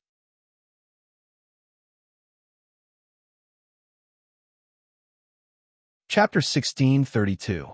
Major General Liu ignored the first half of the Navy commander's words and only listened to the second half. He nodded and said, "It's normal to deviate when changing guns, but it's already pretty good that he can continue to maintain his shooting speed and accuracy." Even so, the Navy commander still felt a little regretful. After thinking about it, he smiled and sighed. But compared to Qin Yao, he's still a little lacking. In the future, I'll have to let Qin Yao teach him. It's good for young people to interact with each other more and improve their relationship. Both of them are so outstanding, and they're both soldiers. They'll definitely have a lot of common topics to talk about. There won't be awkward silence when they're together, and they can help each other out. If they can get together, it'll really be a joyous occasion. After seeing how outstanding Yi Qian was, the Navy commander really couldn't bear to let him go. Last time, he asked Jinyan to ask if she had any intention of staying in the Navy, but up until now, he hadn't received a reply. He might as well ask her himself after this. Major General Liu saw that the Navy commander was constantly trying to matchmake the two of them. Every sentence he said had such intentions, and this made him feel that there was no way to continue the conversation. He directly reminded him, "Old Dong, haste makes waste. These two young people don't even have horoscopes. You're too enthusiastic. Don't be hot-headed and end up embarrassing the two young people." This old Dong really knew how to climb up the ladder. There were many bachelors in the Snowfield Brigade who hadn't settled their personal issues. Xia Jinyuan was one of them. If he really wanted to matchmake Yi Qian with someone, Xia Jinyuan would have to be first, and Li Jinyan would have to be behind him.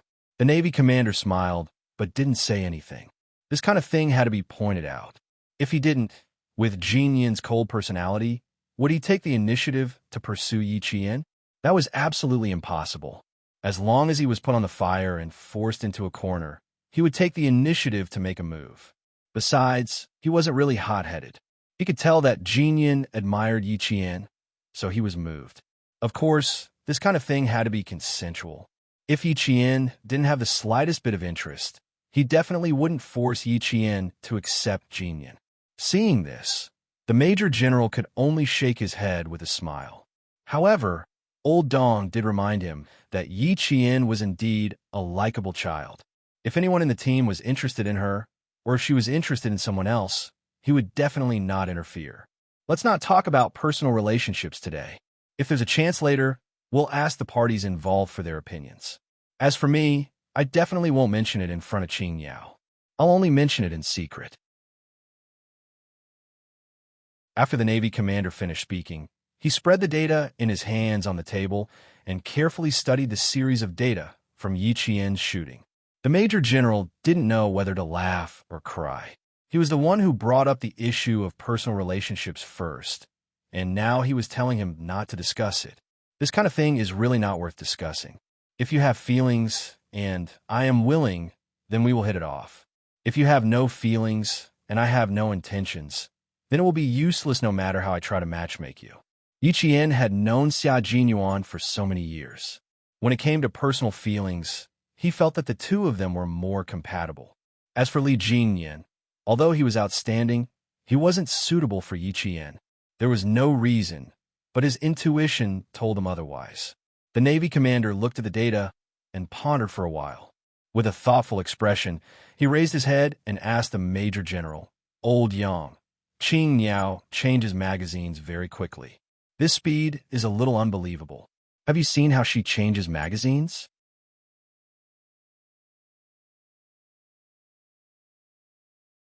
Chapter 1633. The Major General tried to recall and then shook his head. Now that I think about it, I realize that I really didn't pay close attention to how Yi Qian changed magazines. Her data is indeed a little unbelievable. Did you notice a problem? Picking up a pencil from the table, the Major General underlined Yi Qian's data from when she finished firing the 49th round to when she started firing the 50th round. The 49th round to the 50th round is when she was ready to change magazines.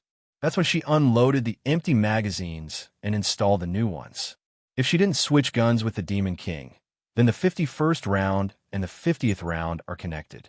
It's as if she didn't change magazines halfway through, and she completed the 50th round to the 51st round in one go. Soldiers who are very skilled in handling firearms will change magazines with one hand when there are only 3 to 4 bullets left in the previous magazine. This way, they don't even need to pull the bolt and load the gun with their left hand, and they can continue firing. But Qing Yao isn't like that. She started preparing at the 49th round, and when she finished firing the 50th round, the magazine was already loaded. That's the most special thing about her. It's obvious that she's very proficient with firearms. If she finishes firing 100 bullets in the 300-meter time limit, and she doesn't miss a single bullet, I think she can set a new shooting record in the Army. Yi Jian could indeed set a new record. She hadn't finished shooting in the allotted time yet, so she gave Li Jingyan an OK sign and carried the automatic assault rifle to the side to rest. After firing all 100 bullets, her shoulders were a little sore from the recoil. She waved her hand and walked to the designated area.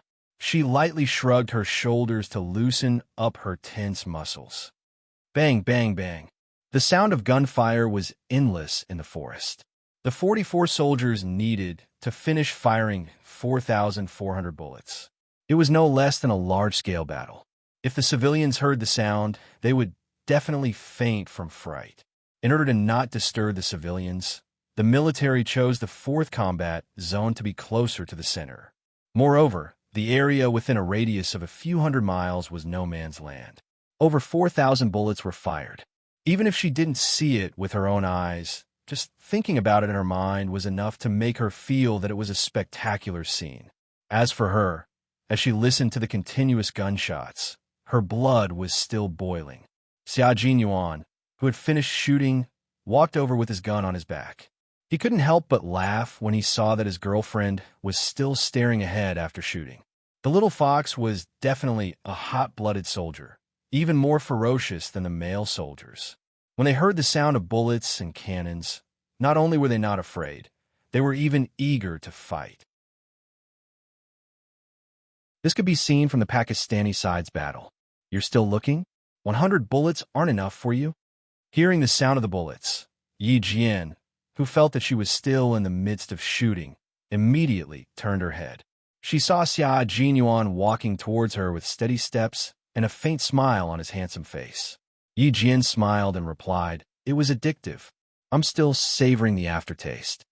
When he got closer, Yi Qian narrowed his eyes and said softly, "But I still think that the 75-round quick reload drum is more satisfying.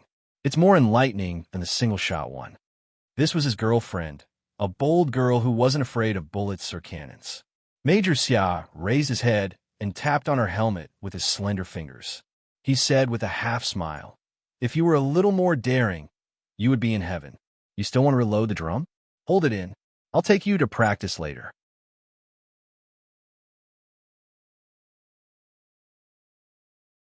Chapter 1634. Just a second ago, he was lecturing her, but the next second, he was spoiling her to the heavens. Yi Qian pursed her lips and smiled. Her eyes were bright and sparkling as she looked at him. It was as if she had scooped water from a magical spring into her eyes, making her look exceptionally lively. "Okay, I'll be waiting." Sometimes, Major Xia felt that his girlfriend was really worry-free. Every time he went back to the capital to have fun with his old playboys, the women he brought out either wanted bags or money. As for his own girlfriend, bullets could make her happy. No wonder old man Xia said that he was so lucky to have won Yi Qian's heart. If he didn't grab hold of such a good girl, he might as well not return to the family Xia or enter the house. Old man Xia was very perceptive and could tell that little fox was a good girl with one look. As for himself, he was even wiser than old man Xia. He had to act early to avoid any more complications. Now he could fight alongside her and discuss topics that they both liked. Who said that the love of a Special Forces soldier wasn't romantic? Could the love of a Special Forces soldier be as romantic as a normal person? No, they would never be able to experience the romantic love of a Special Forces soldier. It was a love that was intertwined with blood, a love that was filled with trust and heartfelt, and a love that involved life and death. Even the topics they discussed were not topics that normal people could join in on. As Yi Qian was talking about her shooting, Xia Jinyuan's thin lips curved upwards. "You finished shooting 31 seconds earlier. Looks like you've learned Uncle Chen's trick. This trick is very helpful in maintaining the firepower on the battlefield. It can reduce the time between bullets." As he spoke, he seemed to be deep in thought. After a while, he said to Yi Qian, "Next time, you'll be in charge of giving us a lesson. Once we've mastered the essentials of shooting, we'll figure out how to increase our speed together." Essentials? Yi Qian thought for a while, then shook her head. "There's no essentials. The main thing is that you have to know how long it takes for each bullet to hit the target. Then, you have to calculate how long it takes for you to change the magazine. You can directly change the magazine with one hand to achieve the continuity between bullets and maintain the firepower." It was easier said than done. Xia Jinyuan had already started experimenting with 2 empty magazines. The first step of changing magazines with one hand was to hit the clip against the tenon to complete the magazine change. This was something that all his comrades in the Snowfield Brigade knew. The whole process took about 2 to 3 seconds. The difficult part was that he had to immediately calculate the distance between the bullet and the target and how long it would take to hit the target. At the same time, he had to pinpoint the point where he would immediately change the magazine after firing the last bullet. And this point directly affected the continuity of bullets. After Yi Qian watched his movements, he said seriously, "Yes, that's how I do it. I change the magazine with one hand, and my speed is about the same as yours. I control it within 2 seconds, and then I know when the bullet will be fired. I just have to keep the whole process going. When we get back, demonstrate it to us. We'll use a distance of 300 meters as the standard." Xia Jinyuan tried twice in a row and knew that he couldn't fix the point properly. He couldn't connect the bullets from the previous magazine to the next one in one go. This wasn't a problem, so Yi Qian gladly accepted it. The time was up. The gunshots in the forest instantly disappeared. A second ago, the deafening sound of gunfire was heard, but in the next second, there was only smoke in the air. There was no sound of gunfire at all. It was so quiet that it was as if nothing had happened.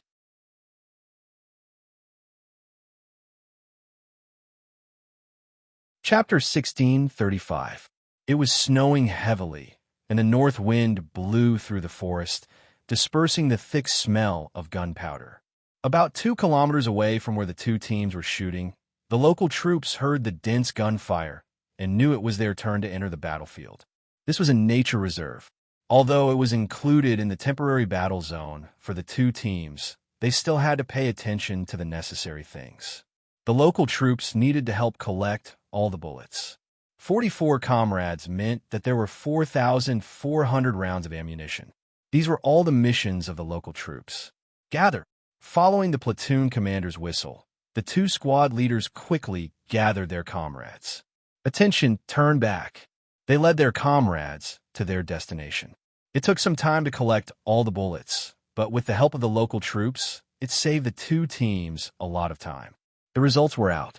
Li Jinyin and Yi Qian missed the target twice out of 200 bullets and were ranked first. Xia Jinyuan and K7 missed the target 3 times and could only be ranked second.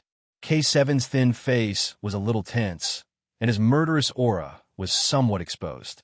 He said to Xia Jinyuan, "It's my fault, I'm sorry, Captain. Qing Miao's shooting skills are above all of us. We're not too bad of a team to be ranked second." Xia Jinyuan patted his comrade's shoulder and smiled. "Next time, continue to work hard and win back what you lost." The 2 bullets missed the target because Li Jinyin and Yi Qian were affected by the wind and snow when they were changing guns. His situation was the same as K7's. They were both affected by the wind and snow when they were changing guns. These were all uncontrollable factors, and mistakes were understandable. However, understanding was one thing, and the main thing was that their shooting skills were not at their best. Take Qing Miao, for example. She was holding the same gun as everyone else, and they were all shooting at the same time. Why was she able to hit the target every time? It was because her shooting skills were so good that she was not affected by the weather. Qing Miao is talented. Do you still remember the mission in Pakistan? Normal people aim first before shooting, but she's different. She can directly aim and shoot when she pulls the trigger. That's the biggest difference. It's a talent blessed by the heavens. It's difficult for us to have her talent.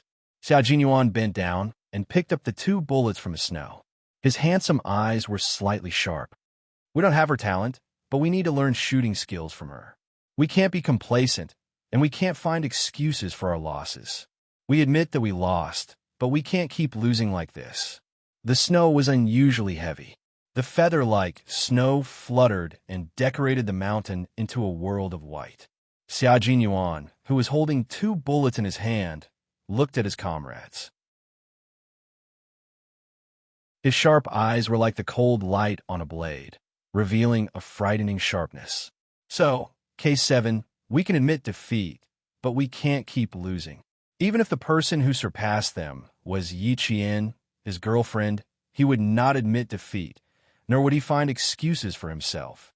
Winning had always been their goal, and it would not change because of anyone. Yi Jian knew that her 100 bullets hadn't gone to waste. She stepped on a bullet with her military boot. When she bent down to pick it up, she saw Li Jinyin standing in front of the target with a hostile aura. He was looking at her results.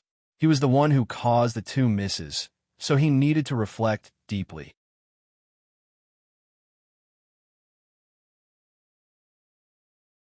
Chapter 16:36. Li Jinyin was not only reflecting on himself, he was also studying Yi Qian's shooting skills. He was completely convinced by Yi Qian's godlike shooting skills. He had no idea how she could shoot so fluidly without any adjustments. "Demon King, let Qing Miao teach us another day. I'm afraid no one in our 2 teams can compete with her shooting skills." The big mermaid walked over and said in a low voice, "Since we can't keep her here, it's enough if we can learn her shooting skills." After Li Jinyin got the reply from Yi Qian that night, although he did not contact the Navy commander, he still told the big mermaid. As for the Navy commander, he would talk to him after the hunting operation tomorrow. Li Jinyan's somewhat dark gaze shifted away from the target. He said to the Great Mermaid, "Tell me, is there anyone who can accurately shoot without aiming at the target? How is that possible?" The Big Mermaid laughed. Why did the Demon King suddenly ask this? It's completely impossible. Until now, our army doesn't have such a sharpshooter. Everyone knew that one had to aim before shooting. Without aiming and preparation, how could one shoot accurately? It was not like they were blindly suppressing fire. As long as it was an accurate shot, one had to aim first. This was the law. Li Jinyan also thought that it was impossible. He was probably overthinking it. However, when he thought about Yi Qian's shooting movements, he really felt that she was shooting directly with a gun. She did not aim at all. He was deep in thought, as if he was thinking about a big problem. The Big Mermaid looked at him. "What's wrong? You look like you have a lot on your mind. Did you encounter something difficult to solve? About the competition? About the 300-meter shooting?" Other than these two things, he could not think of anything that the Demon King was troubled by. "Qing Niao, if I said that she did not aim at all, do you think it's impossible?" As if feeling someone's gaze on him, Li Jinyan's feet moved slightly. His military boots squeaked as they crushed the snow. He turned around, and his gaze met Yi Jian's from afar. Yi Qian, wearing combat equipment and a helmet, stood in the snow.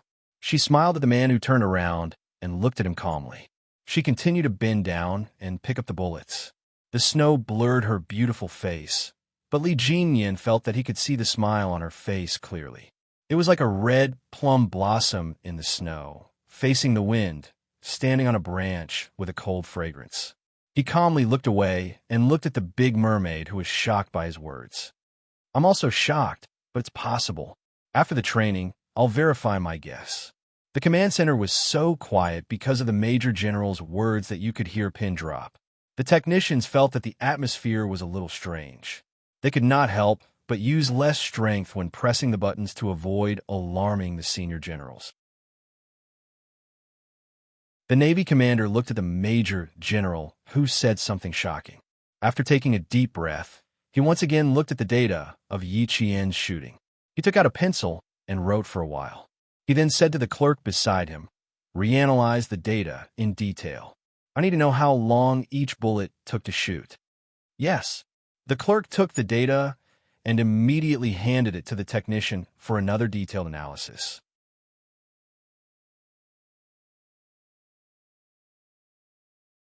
Chapter 16:37. After the Navy commander finished giving his instructions, he tapped his fingers on the table. His face, which was slightly tanned by the sun, looked very tense. Just like Li Jinyan, he seemed to have encountered a difficult problem. After knocking, the Navy commander looked up at the Major General, who was also staring at the data. "Old Yang, if this is true, then it's really a big surprise. One soldier can fight against a few hundred soldiers." In fact, the Major General was also shocked by his own speculation. However, it was undeniable that Yi Qian was indeed very capable. In addition, she was also a sniper, so she could definitely fight against a few hundred soldiers. Then he said, "She's a sniper, and we spent a lot of effort to train her. Being able to fight against a platoon of soldiers is also our hope for her. In order to make her sniping skills reach a certain level, the person who trained her put all his efforts into training Qing Niao. That's how she became the Qing Niao she is today. If we add on her extraordinary talent, it's indeed possible for her to fight against a few hundred soldiers. However, this is just our speculation for now. I still need to verify it." During the battle on the Pakistani side, Xia Jinyuan had mentioned to him that Yi Qian's marksmanship was different from others, but he did not explain in detail what made it different. When he later found out that the person who trained Yi Qian was the Sniper King, who was known as the World Sniper in the 1970s, he naturally assumed that Yi Qian's marksmanship was definitely different from the rest. After all, the title of World Sniper was still held by that person, and he was still a legend that no one could dethrone. The Navy commander knew that the Major General would not say such an impossible speculation for no reason. There had to be some basis for it, but he still needed to confirm it for now. "Then confirm it now, so I don't have to think about it with you." The Navy commander made the decision and immediately contacted Li Jinyan, who was preparing to leave. Li Jinyan had already finished organizing his team. The local troops were waiting for them to leave before they started collecting all the warheads. It was getting late, so they needed to head to the 5th Combat Zone immediately. On the other side, Xia Jinyuan handed over more than 100 warheads collected by the 2 squads to the platoon leaders of the local troops. Due to Yi Qian, the Storm Commandos did not appear again, and the Snowfield Brigade and the local troops took care of the rest. The 10-meter distance in the heavy snow also blurred everyone's vision. Fu Dong looked forward again and vaguely saw a figure that was slimmer than a male soldier standing straight in front of him. He observed that there was only one female soldier in the 2 Special Forces teams. Class Monitor Fu, your class is in charge of the west to the north. Class Monitor Lu, your class is in charge of the east to the south. For 1,400 bullets, for 1,400 warheads must be collected for me. Not a single warhead can be left out. Do you understand? Yes. Yes. Fu Dong retracted his gaze. Until now, he still felt that he had not recognized the wrong person. That female soldier was Yi Qian. Xia Jinyuan's gaze slid past Fu Dong's face without leaving a trace. He was indeed Little Fox's junior high school classmate. He had an impression of her, but he did not expect to meet her here. It was really fate.